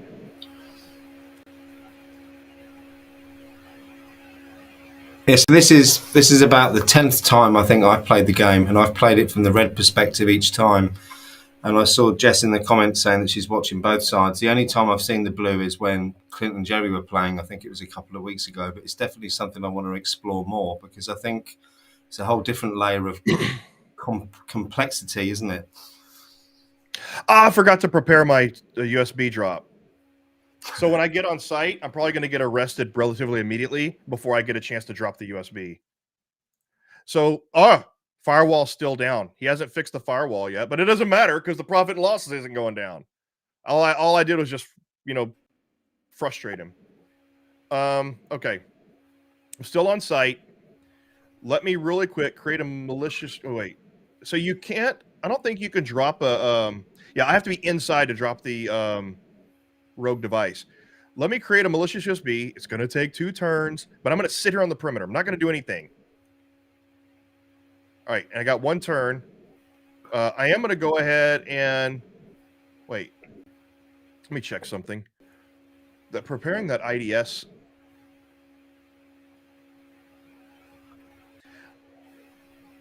I don't know what I can do for 1 turn. All right, I'm going to leave it for now. Hopefully I don't get... Well, I can't do anything. All right. We'll see. Yeah, I could have done a Wi-Fi scan. You're right. Well, I've already done a Wi-Fi scan, but I could have cracked the Wi-Fi. I've already done the Wi-Fi scan. It's already there. I could have worked on cracking the Wi-Fi. Chris says, yeah, I'm watching both sides, but really focus on this side of the stream. That's because I'm more exciting than Gerry. And I'm more pissed off right now. I think it's just because you're angrier. Oh dear! I watched something on YouTube the other day about how the world just likes drama, and we seem to like watching drama unfold, apart from when it happens to ourselves. And I think that might be a good reflection of what's going on here, Clint, today. Yeah. Everybody likes a train wreck, and my strategy is a friggin' train wreck right now. I mean, it is possible to win without knowing what you're doing if you're really lucky. I was playing the game on my own against the AI last week, and I managed to take down the whole industrial control system through just doing the aggressive attack that you've just done. I was lucky and managed to take it all out, but that was more by luck than judgment, I've got to be honest. So, I've seen Chris is feeling your developer's pain there, Chris. Yeah. So, Chris said that Yeah, that's what Chris said. And also somebody said, Chris also said, no, sorry, China said that they're a true purple teamer watching both streams. It's not true. I've been kicked out. Oh, Gerry. See, I knew it. I knew it. We But didn't get his arrested firewall's though, did still we? out. Here's the thing, though. So his firewall's still out. He hasn't fixed the firewall, but it doesn't matter because apparently there's no P&L going down. Yeah, thanks, Setflow. It's I imagine it is pretty good to watch both. Quite confusing to try and pay attention to both. My intention is to watch Gerry's back after this today, actually, so I can kind of work out what he was doing at the same time when Clint was attacking. Now I'm confused. So I've been kicked out. Okay, if you go here, look. All right, so I've been kicked out. Very And true, if you buddy. look at my thing here. So you've been kicked out. So I've been kicked out. Okay. So this means my location is remote. I'm remote, right? But I cannot do. Why can't I? Do I already have a malicious USB? I can't.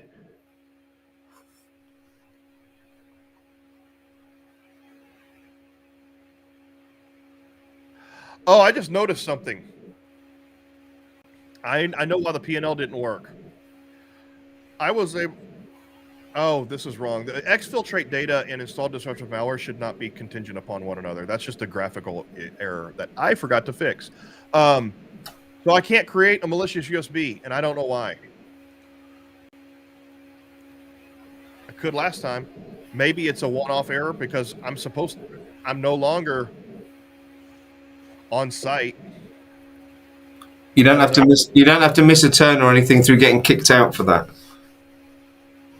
Yeah, see, I can't do anything. Yeah, apparently there's a lag. So I got kicked out, and there's things I can't do because it thinks I'm still remote. So I basically lose a turn for getting kicked out. I'll just chalk it up as losing a turn for getting kicked out. That makes sense, though, doesn't it? Yeah, it's completely unintentional. That's a glitch. Okay. But I am losing a turn for getting kicked out.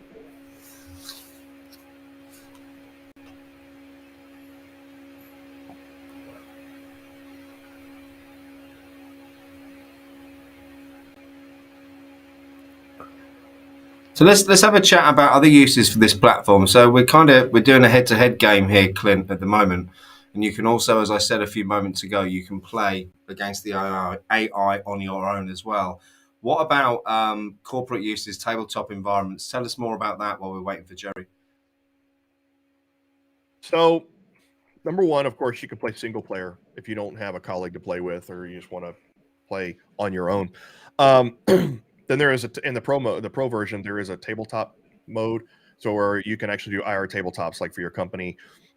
So there are IR tabletop. You pick your environment, you pick your scenario. We call it IR tabletop in a box.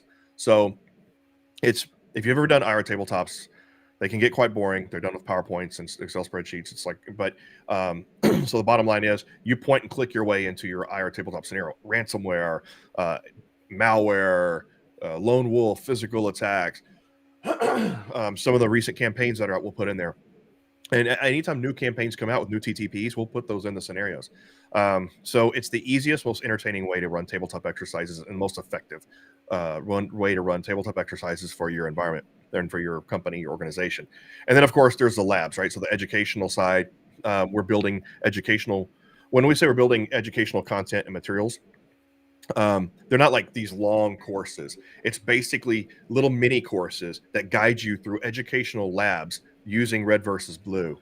Also, I'll tell you what we haven't shown people today, Clint, is we haven't showed people the question marks. So with regards to learning as you're going along, I'm a there dumbass. is the opportunity to click on the question marks and drill down into each subject area, which tells you. Yeah, I'll show that here in a minute. Yeah, and I'm a dumbass. Sorry for saying dumbass, but the reason I couldn't create the malicious USB was because it was already being created. I forgot to look at my action log on what was being done.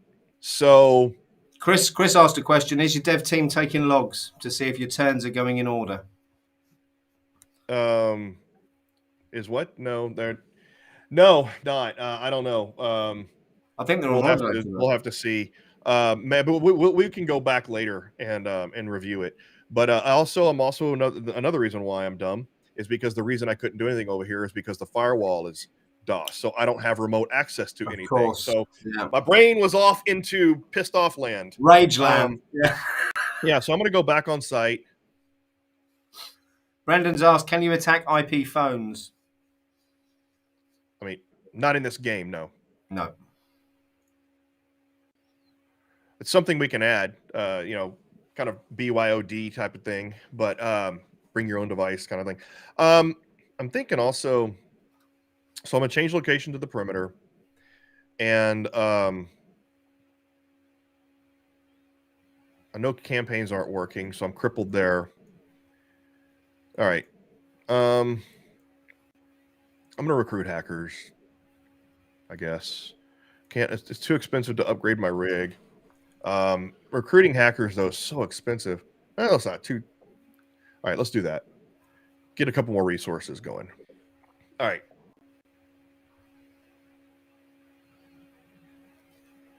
And did I hear you mention earlier?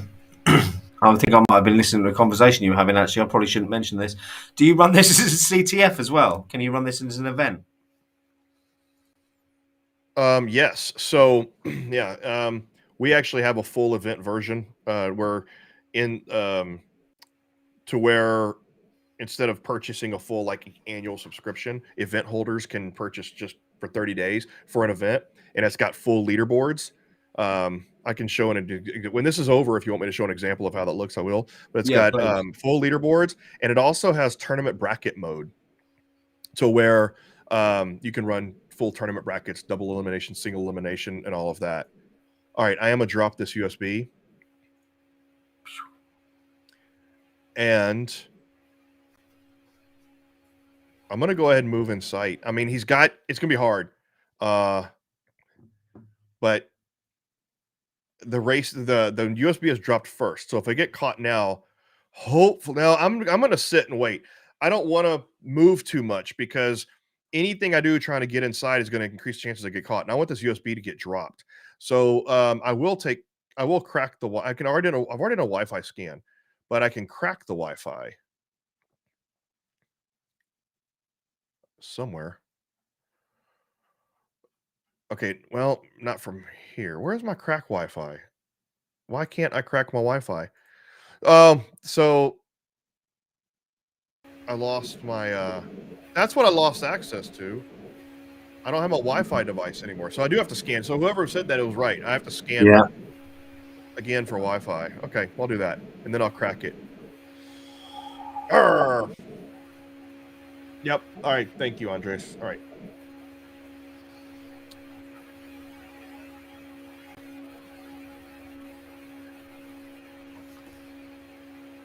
For anyone who's watching, while we're waiting for the turn going, from next week, I'm going to be playing a game live inside the Info-sec live community. We've got the ability to go live or live stream within the community. I'm going to start utilizing that and inviting some professional or experienced red teamers to come on and try and beat the AI. So if anyone's interested in jumping in and playing a game next week or the week after, drop me a message in the comments on YouTube or come along to the Info-sec.live community, and we can get something arranged in there. I want to try and use this as a learning experience by bringing professionals on, a little bit like what Gerry's doing on the blue side, talking through the methods, and the same as Clint's doing on this side, just to try and help our community members understand a lot of the techniques and exploits that they're using, and perhaps where in the real world situations they'd come into play.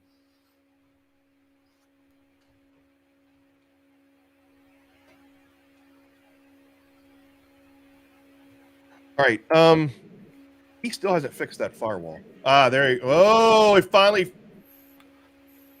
found me. Talk that up. No, he fixed the firewall. He still has not fixed this. Oh. And I've been kicked out, but not arrested. That's good. And he kicked me out before my hackers got recruited. Yeah. So physical security is not physical security. It might be too hard now. So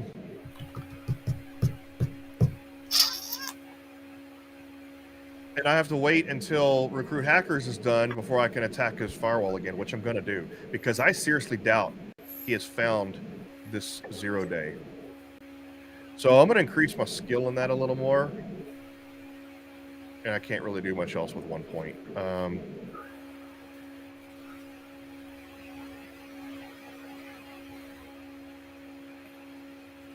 right, I'm just going to end my turn and wait for that to finish.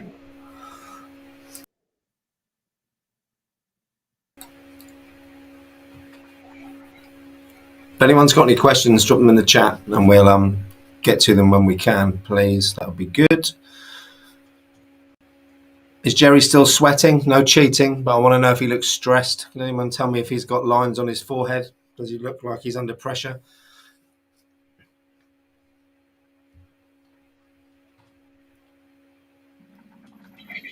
Excellent, China. Thank you. That's good to know.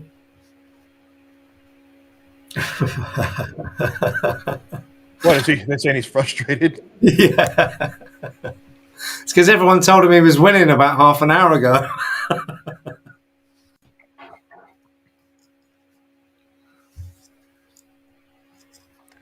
All right. Maybe I'll go ahead. What I'll probably do, I don't know. I just got to wait for this turn to finish and then. What links do you need, Chris? The link to purchase. I thought I'd dropped it in. Apologies if I haven't. This is the individual one.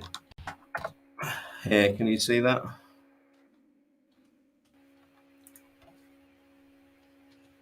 Excellent. And don't forget, with that link, the Info-sec Live community do get a small commission if you subscribe to the platform through that link. It's the same price as it is normally, but we've got a strategic partnership with ThreatGEN.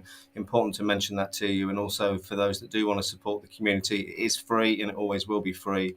It's only through developing strategic partnerships like this and getting sponsorship for the live streams that allows that. So any support would be greatly received. Thank you. Chris. I have got a Discord. I haven't been on it for 2 months. Personally, I don't think it's actually used. If I'll drop in a link to the community here, which stops people having to request permission. I know there are people in the community who do go on the Discord, but personally, I don't know if it's because I'm nearly 48 years old or my children spend more time on it than me. It's not something that I'm on too much, but that is the link. All right, friends, don't let friends hack alone. So I've got some hackers recruited. I've got 2 more. I wonder why you're not seeing that link, Chris. Are you what channel are you watching? Or maybe you're on the ThreatGEN channel. Let me go and drop it in there because I'm dropping this through the Info-sec Live YouTube channel. Let me jump on the other one. Hold on. You know what? I ought to knock him offline again. Apparently,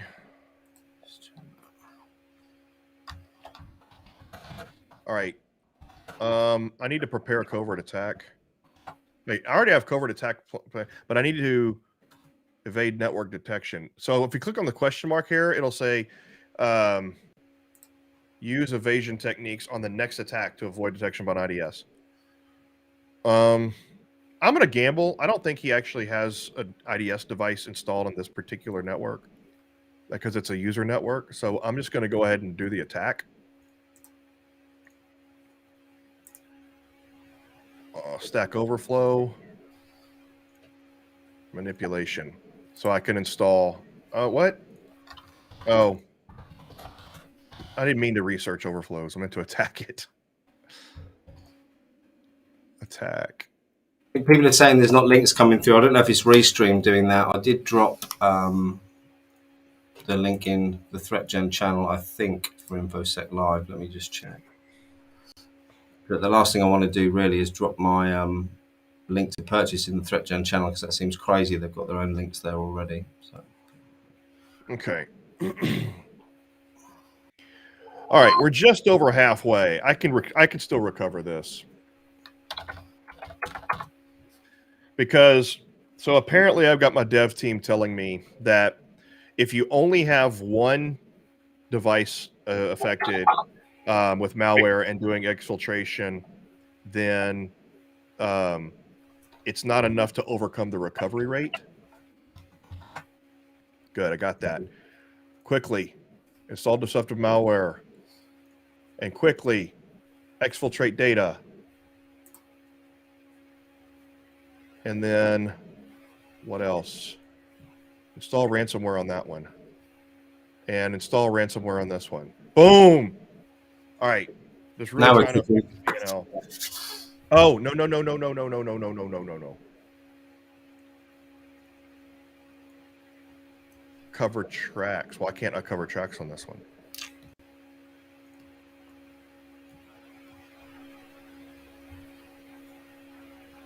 Did I? So this is what we were talking about earlier with the question mark, isn't it? So I may not be able to place it. So I just took control, but I can't cover my tracks. It may have to wait until next turn. Postal exploitation. So apparently I can't cover my tracks on that one.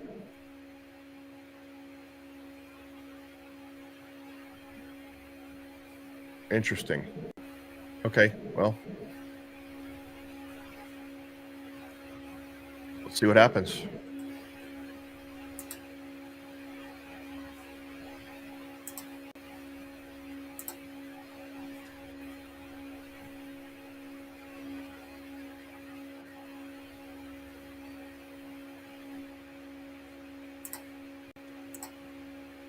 Okay.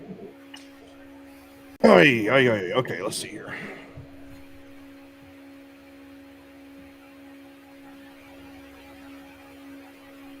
How long is the streaming going so far? 1 hour 52. Oh, we're almost coming up on 2 hours.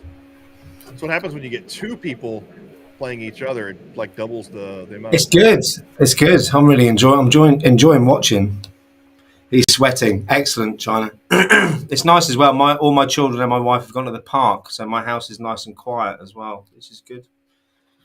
I expect that'll be ruined shortly, and then I tell you what, I'm gonna grab the popcorn tonight. Friday night activity with me and my family. I'm gonna grab the popcorn, and I'm gonna run 2 streams, and I'm gonna, I'm gonna do it to where I get his commentary, pause it, get my commentary, pause it, and I'm gonna look at myself looking like an idiot. I'm gonna look at Gerry looking like a bigger idiot, and I mean.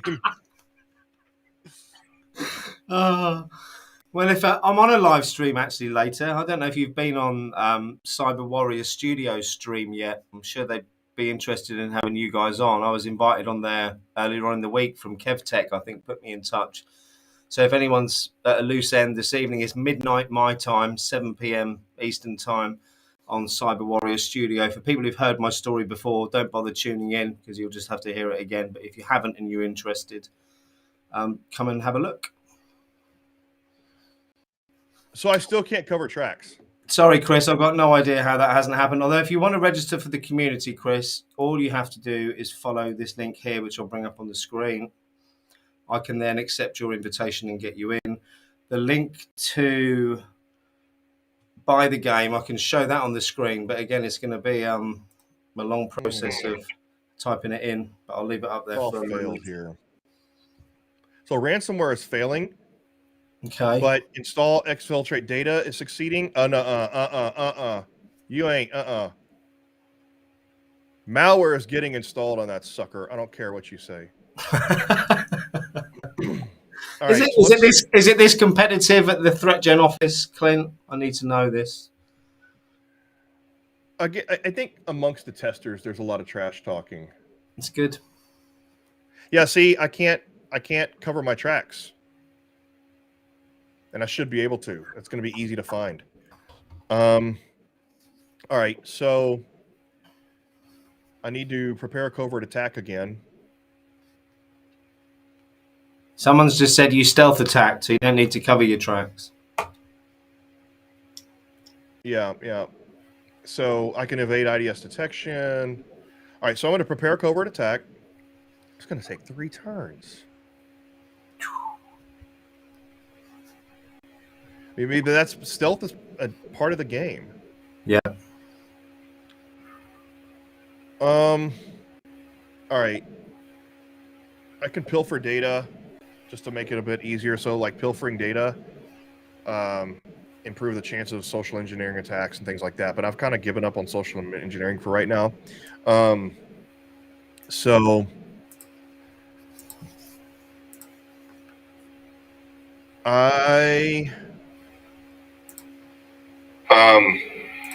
so I'm hearing myself echo. That was me. Sorry. You know what? I can use my headphones here in a minute, but I got to go get them. Because my earbuds died. All right. Quick decision. Prepare covert attack. And evade network detection. And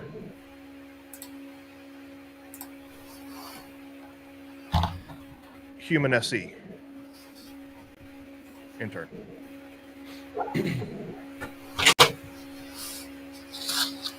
How come you can only request additional hackers once?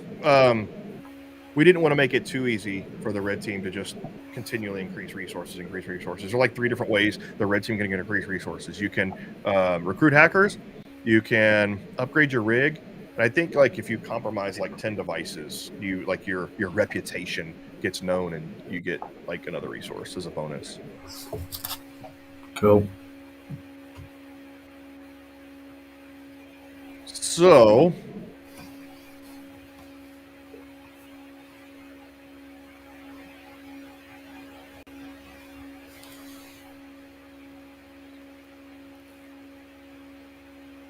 Okay. Come on, Gerry. Are you sweating? all right.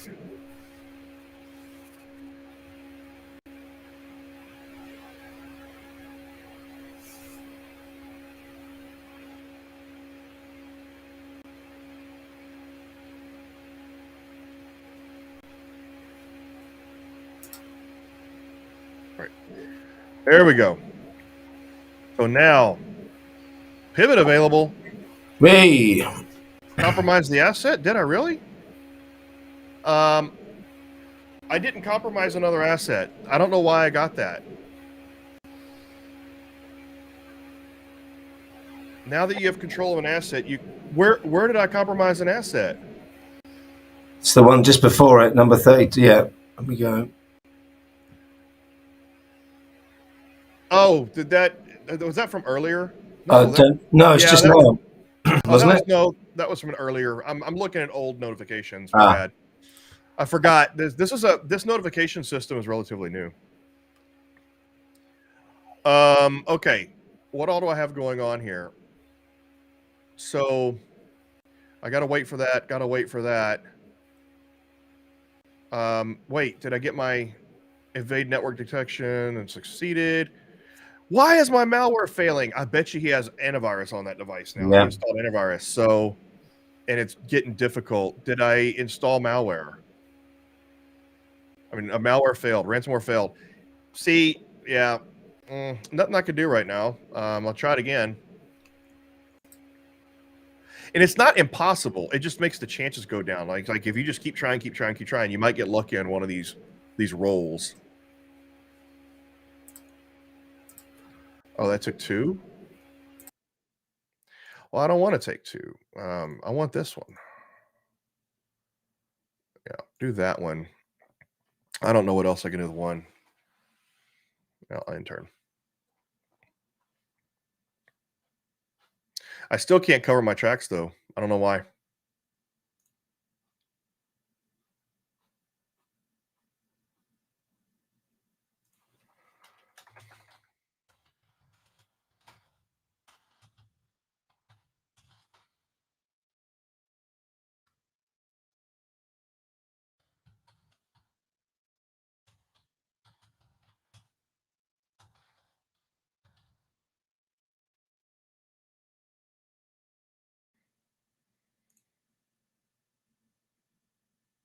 All right, what happened here?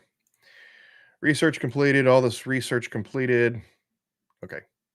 I still don't have enough to attack. What's still working here? Covert attack prep.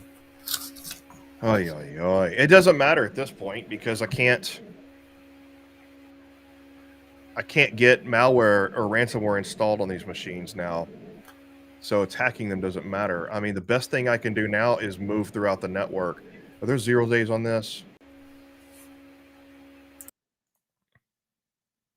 Yes, format string errors. Okay, when does this end? One more turn. All right, I'm going to wait. And I'm going to attack this firewall, and I'm going to start pivoting through the network to get to his ICS. Because he's got me locked out of installing malware and ransomware, at least on these computers. He's got his physical security beefed up pretty good. But it looks like I'm able to pivot through his network pretty good as long as I stay quiet and covert. He hasn't detected these at all.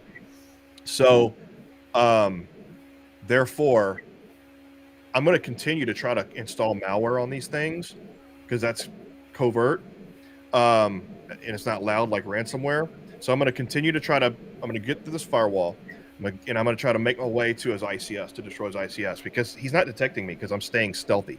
So that's what I'm going to do. All right. And I have,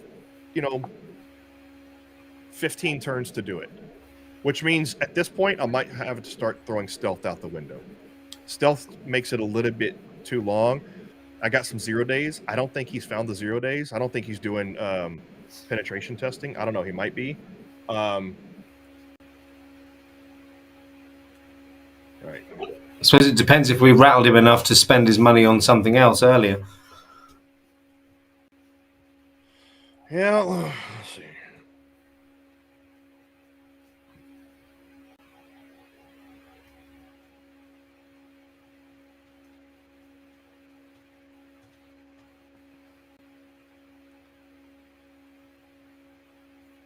Ramadan said, why not try default creds attack? Do you think that's something that Gerry would have prepared for? I think he's already fixed default creds. He hates default creds. And just because I'm seeing it, that means that's a vulnerability that I found previously.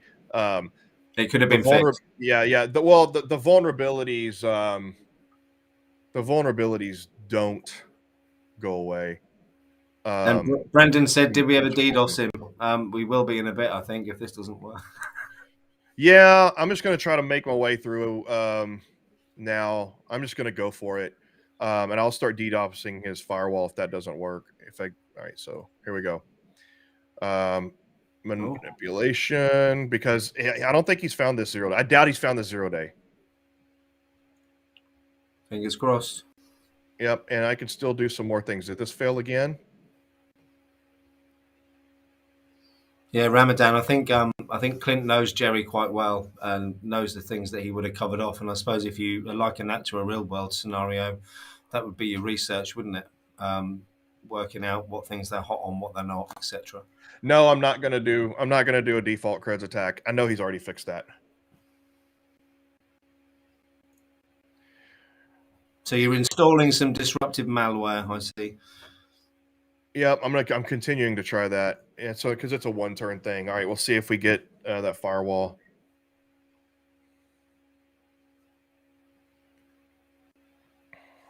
I think in real life, Ramadan, that would be a very good vector for an attack. It's not everyone who's got a head of security like Gerry who makes sure these things are patched and fixed all the time. That is very true, Brendan. Yeah. Well, there is no poker face considering we're not even looking at each other. But come on. Oh, what is this? So yeah, so I've got, what's going on here? Network detection available. Failed. So yeah, network attack failed. Oh, look, I got it disruptive malware installed on there finally. Thanks, Chris. Thanks for tuning in. Really appreciate it. It'd be great to see you in the community as well if you've got time to pop in. Thanks for watching.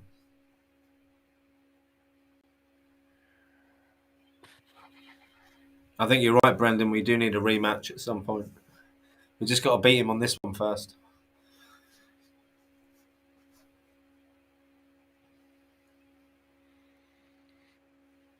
Oh, I'm full screen. I already know I'm full screen. All right. So we've got malware installed on 2 machines now. So basically my developers are telling me that if you there is a little bit of an imbalance issue to where just installing malware on 1 machine is not enough to keep up with the recovery rate. So if you have 2 or 3 machines with installed malware, that gets the profit and loss going down. But I've exfiltrated data and done malware, so it should keep up with the. It should be able to keep up with the recovery rate and exceed that. But now Yeah. that we've got two going with they're exfiltrating data and have destructive malware, his P&L should be going down again. I'm DOSing his firewall again. I'm nuking his firewall.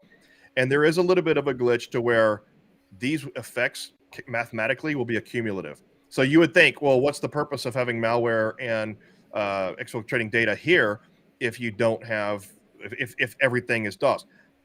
I'm not 100% certain. I have to ask my developers, but I don't think that we fixed it to where it's not accumulative. He's already fixed it. Dang it.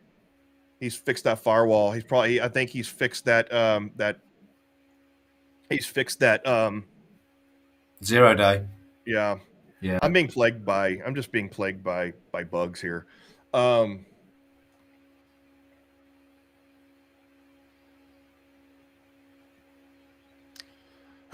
right. I can continue to do it this way. I mean, I don't know if I have enough time to make a beeline. You got some. You might be angry, but you've got some lovely comments in the chat there, Clint. Be great regular, great regular Friday I'm night leaving it to stream. you to read comments because I'm paying attention to the I know game you are. right Well, now. I'm going to read you some out here because I know you're stressed. And first one is, this could be a great regular Friday night stream. Who needs EA Sports? It's in the game. There we go. I don't watch any sports ball. I would, however, watch this on a regular basis. See, look. So, Well, here's despite the it being thing. frustrating, it's entertaining, which is what the most important thing is. So let me tell everybody what we have going on here. What we're doing right now Thanks, is Kerry. actually a test run. This is a test run for this is a test run for doing an esports type of thing.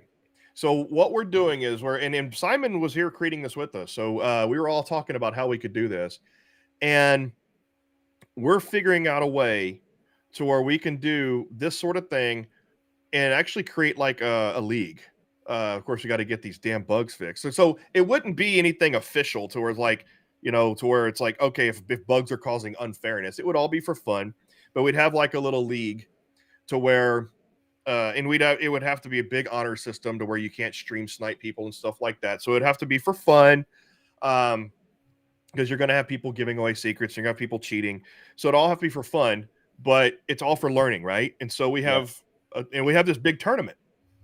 We have the capability of doing a tournament, and we have people set up, and we do dual streams, and you can choose to watch either one. And we do this esports style, and then we could even have a what we would do is you could watch the red team, you could watch the blue team, or you can watch the shoutcaster.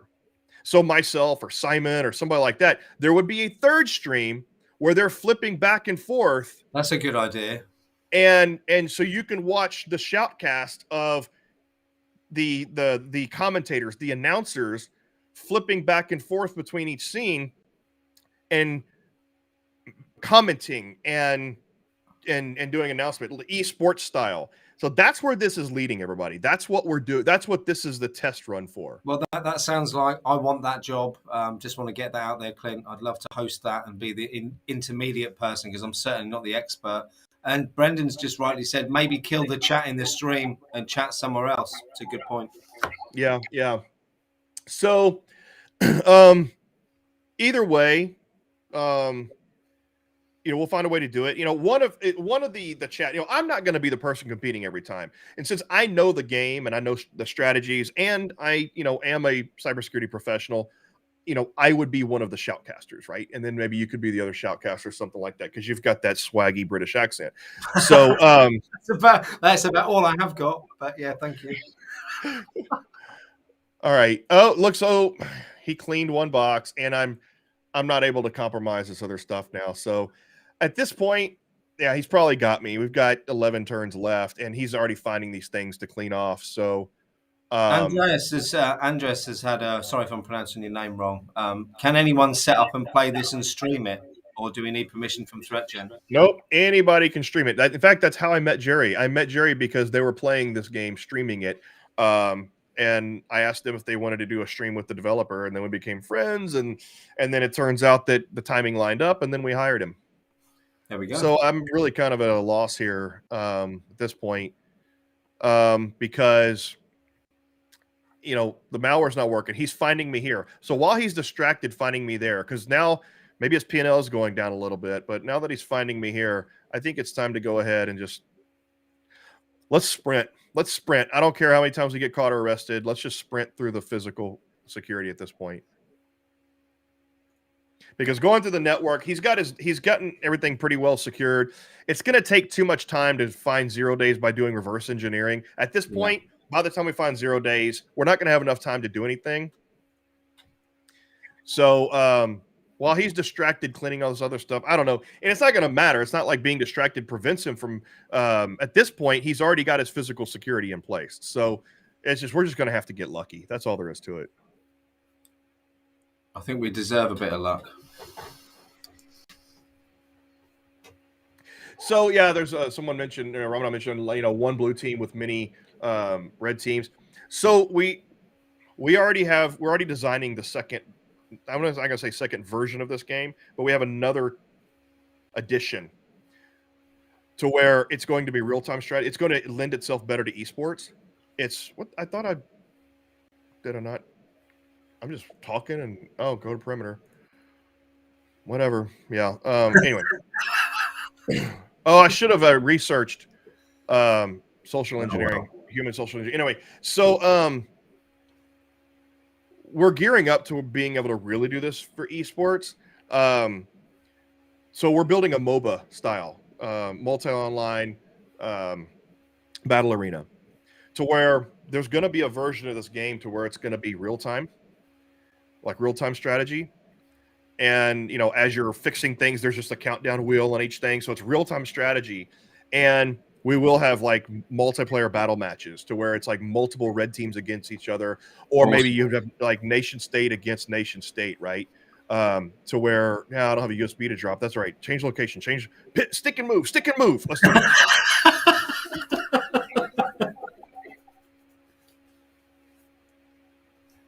Let's go into the plant.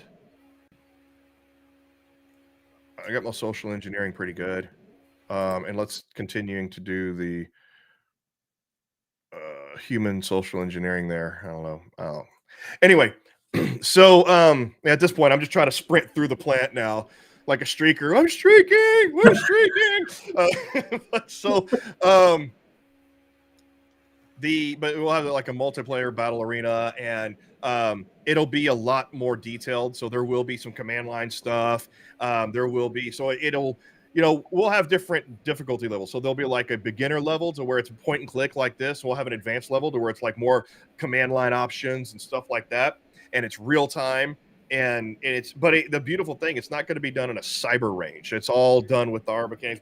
We have a way that we're working on right now. It's being patented on how we can literally spin up PCs with vulnerabilities and software and network communication. Brilliant. But it's not a cyber range. It's not emulated systems. It is all software defined without any, well, I guess technically virtual machines are software defined, but it's cyber range. No kind of virtual replicant of the machine. There's no emulation. It's all software based, but it's all realistic. Anyway, so all right, would you consider implementing Kali or something? Game? So yeah, we're already developing.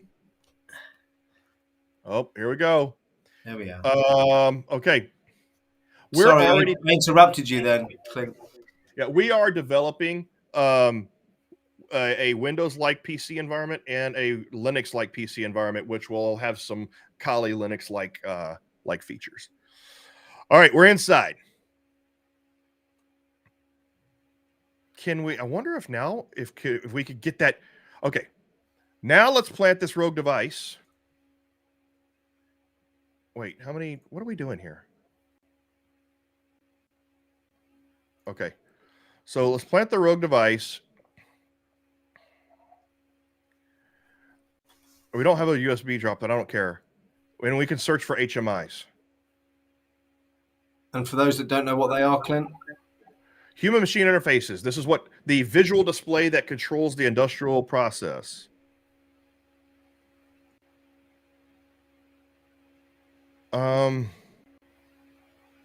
Insider physical recon, which finds machines. So like you could do insider physical recon and then find computers. When you find them, you can plant Trojans to give you remote access.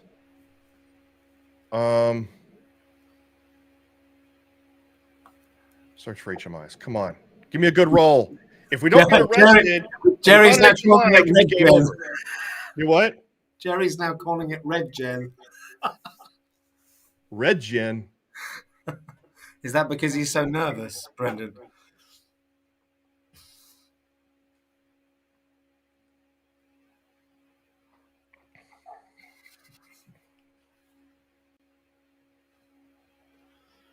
Yeah, well, you were saying about having the regular. I can just hear myself feeding back, so apologies for that, everyone, if you can hear it. What I mentioned earlier about finding some other red teamers and professionals to come on and play the game and perhaps challenge the AI can be interesting.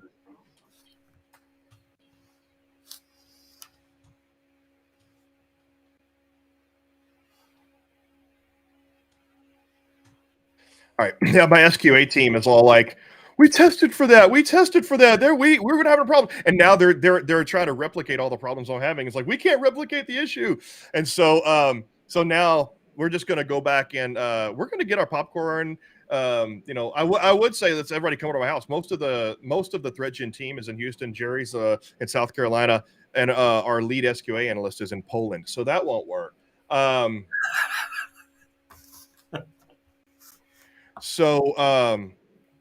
But anyway, the long story short is we're going to analyze both streams. We're going to play them side by side with popcorn and enjoy it.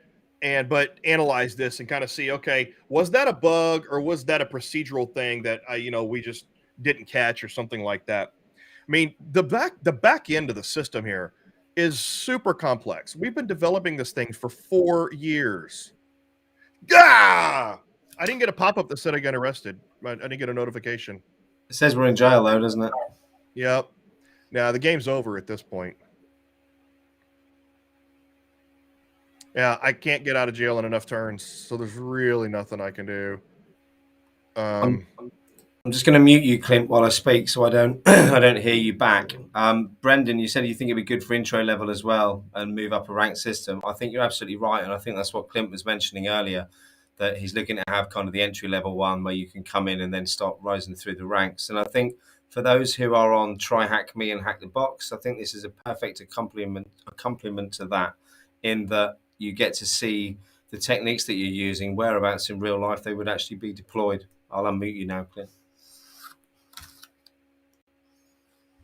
Okay. Yeah, there's not much I can do from here on out. I mean, I'm in jail. I don't have enough resources. By the time I upgrade my rig, it'll be 3 turns left. And then... Is there not anything malicious we can do? I can still go. I'm in jail, but I can still go on site again. Why not? Perfect. I'm going to see if that works.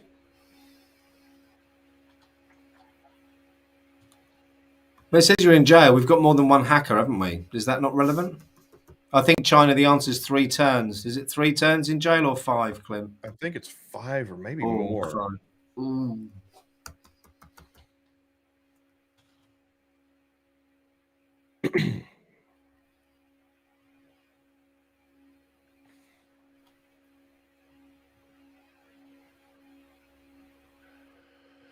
Yeah, blue team's going to win this one. But I'm not going to concede. No. We can't do that.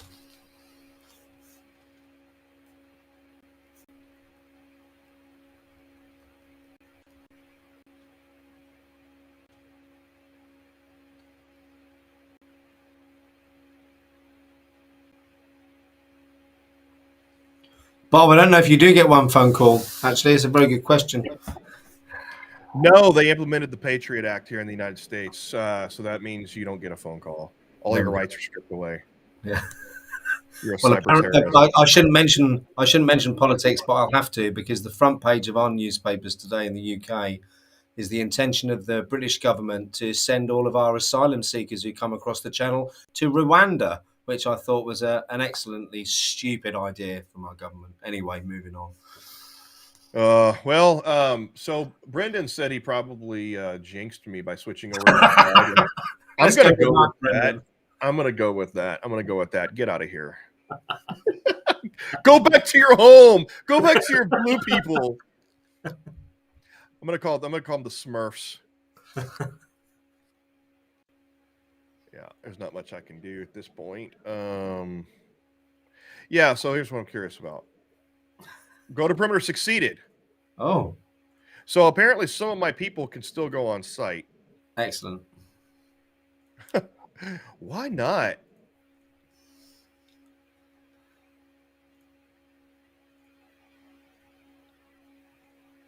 Come on. Keep on moving. Keep on moving. I'm gonna go down swinging. It's the only way, Clint.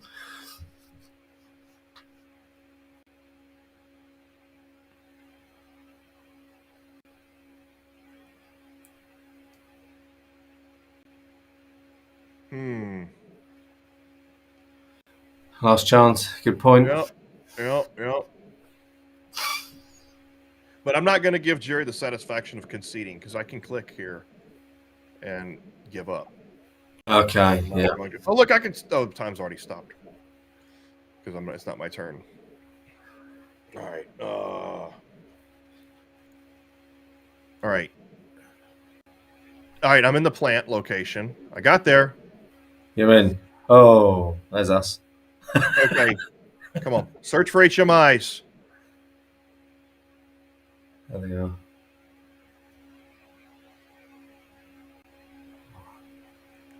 Search for HMI. If I can find the HMI, wouldn't that? Oh, here's perfect scenario. I find an HMI. I get to the if I find the HMI at the physical location, then I could immediately try to damage the ICS from the HMI. Wouldn't he be pissed? He would. If in the last 5 turns, I damaged his ICS in 1. That's a good question, Annie. Can we set up honeypots in the next version? We talked about that, and there's some complication there competitively. And here we are. Really... China's in. If you're taking suggestions, could you implement an HVAC hacking scenario? Yes. HMI found. Oh. He's done. Do we get to sing ole, Clint? Wait, I found the HMI. I think I just found another bug. I found the HMI. I'm physically at the location I found the HMI, but I can't do anything with it. Yep. I can't do anything. I'm physically at the HMI, and it does not allow me to do anything. Oh. I've been thwarted by bugs. I'm physically at the HMI, and I can't do anything. But doesn't that mean we've won, technically?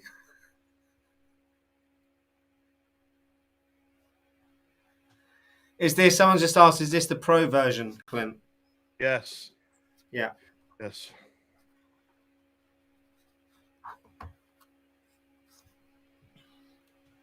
Someone said because you're in jail. No, I think we're out of jail now. If you see at the bottom, it says conditions normal. So I think we're out.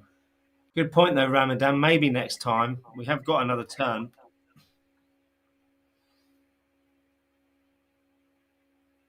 Yeah, I would have won the game right there because I have 5 turns to attempt. So the way the game should work, if you are physically in front of an HMI, you have physical control. So I'm there physically at the HMI.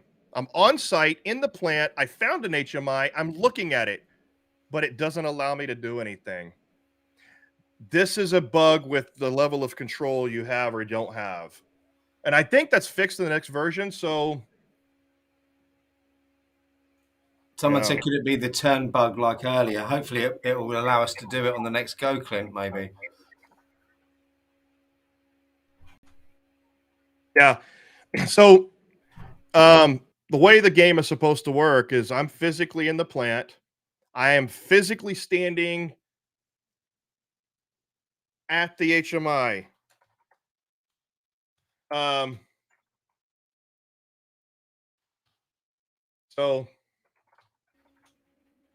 there, once you find the HMI, that means you have physical access to it. You should be able to touch it, Well, manipulate it, do things maybe on to the it. next turn we might be allowed to. Do you think it will? Yeah, we'll see. Let's have a go. We've got 17 seconds.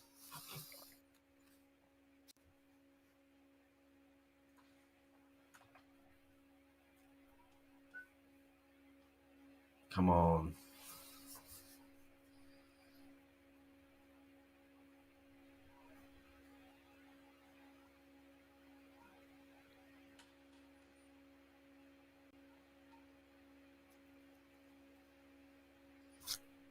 Jerry's going off. I'm glad we've made him sweat. Was he going off? Is he going off because he thinks he's going to win, or is something happening? Probably because he's still got P&L being disrupted or something. I don't know.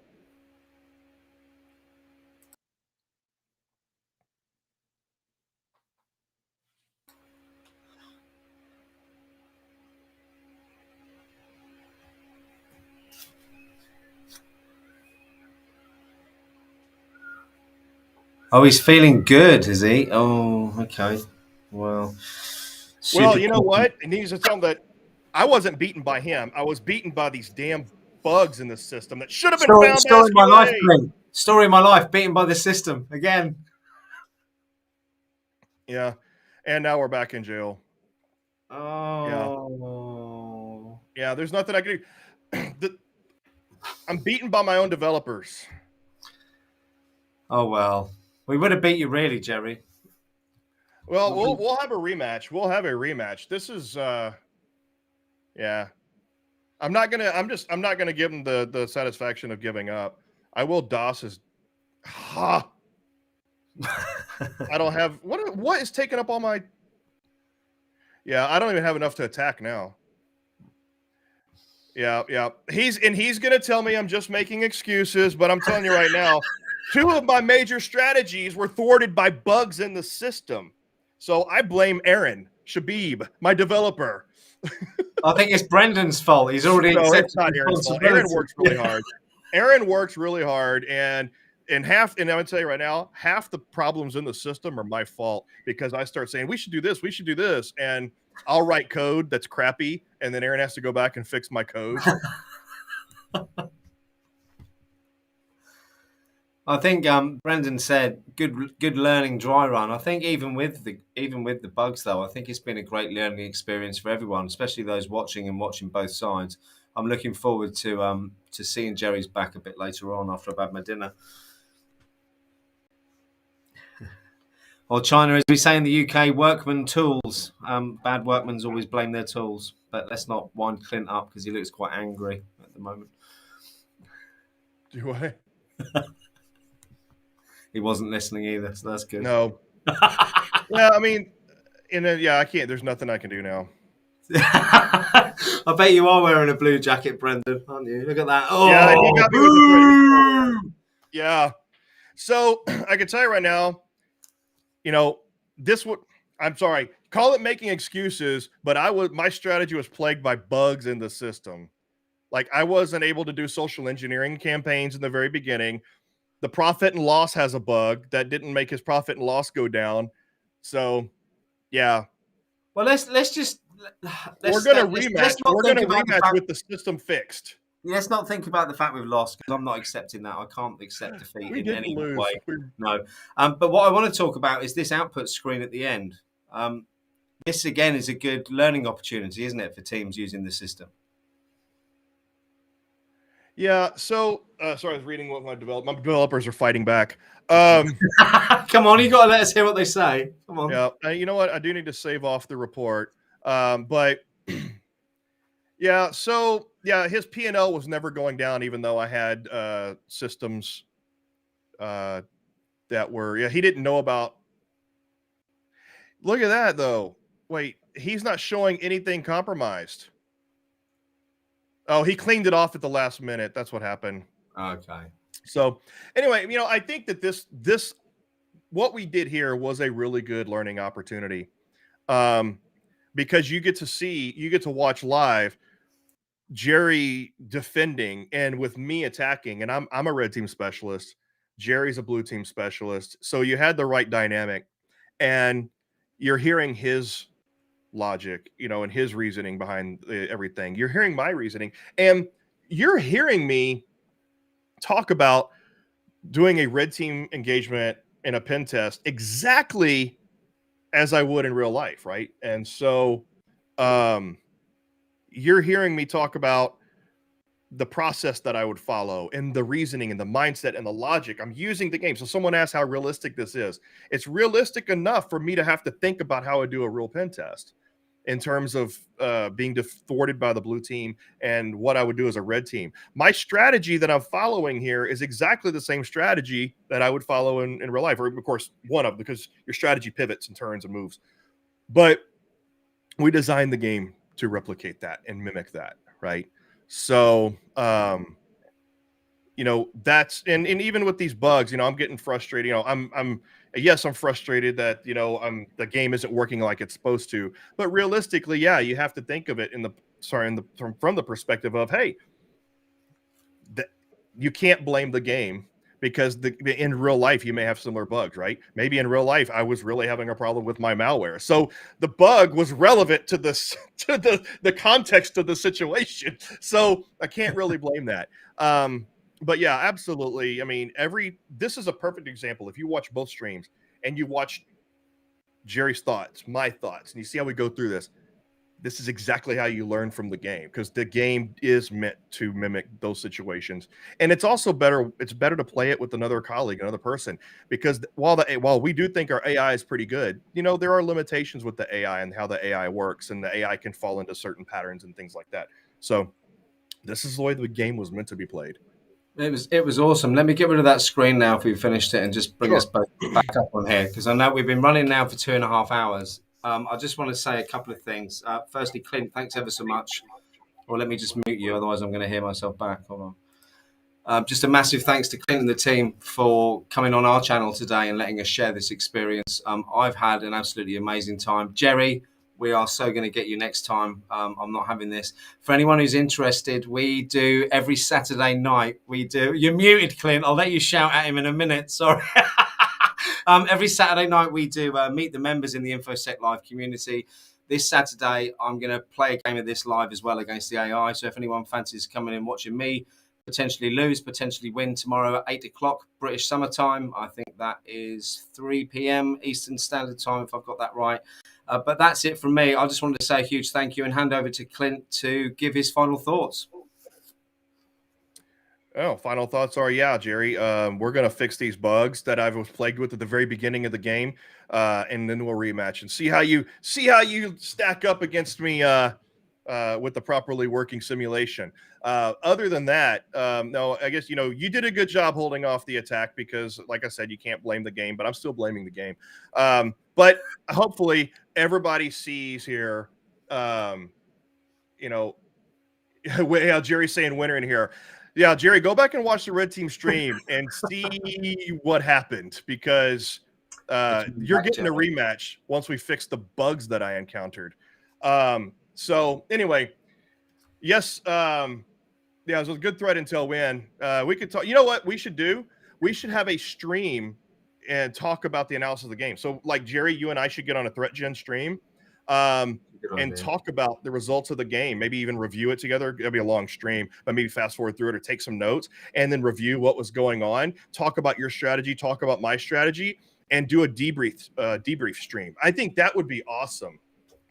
Yeah, me too. He says, cough, cough, bugs, cough. Go back and watch the stream to see what happened. Go back and watch the stream. You'll see what happened. I'm never going to yelling at Greg and Matt because of bugs they didn't find. We'll have to beat you next time, Gerry. We'll get there. But look, Gerry, SimplyCyber, everyone who's jumped on the stream and had a look today, thanks so much. Clint, anything you want to say just before we go? Do you want to slate Gerry a little bit more? Only thing I have to say, thank you, everyone, so much for joining us for so much time on your Friday. It's been fun. We're going to do this again. And yeah, so that's awesome. it. Everyone, thank you so much. I'm going to play you out. Oh, well, I should say, firstly, if you've enjoyed the content you've seen on here today, please do like and subscribe to our channel. The InfoSec Live community is free. It will always be free. The only way we can do that is by creating some amazing content where we get sponsorship from, which we have done on the YouTube channel, and also strategic partnerships like the one we have with ThreatGEN. So if you want to buy the game, please use the link in the chat. If you can't find it, drop me a message directly. I'm going to play us out with some comments from previous members of or still members of the InfoSec Live community, and see you all very, very soon. Thanks ever so much for your time. And it's been so great to be part of this awesome community where you can learn, get potential jobs, and this is the part that the community has helped me the most, being able to get a great contract in security, and thanks for this. You don't have to be super experienced in order to contribute. They really foster a sense of community, and they encourage everybody to contribute anything that they can, regardless of whether you're just starting out in your career or if you've been in a career for decades. I like the different challenges that they have, the different pathways that you can follow, the fact that you can join communities that are specific to you and your needs. It's a new and growing and thriving group, and I'm really proud that I was able to be a part of it from almost the very beginning. It's given me a community I can lean on, and the people in there are always willing to help. I've also gotten to break into cybersecurity because of InfoSec Live, and I'm very grateful for that. Cybersecurity professional or trying to become one, you need to get onto InfoSec Live. Whether you are brand new to the field, whether you are pivoting from another IT career or you are pivoting from a non-IT career, this is the place for you to. Also, even if you are an experienced professional, there will be something here that you can learn. InfoSec Live has been great for me because it's brought me closer to other like-minded people, and I've been able to pick the brains of some real industry experts that are also part of the community. To the right place, because listen, let me tell you that Info-sec.live is everything that it claims to be. A vibrant community. They've got all that you need on Info-sec.live. Listen, they tell you, Info-sec.live is addictive. Get on board. Come and get addicted. Get on InfoSec now.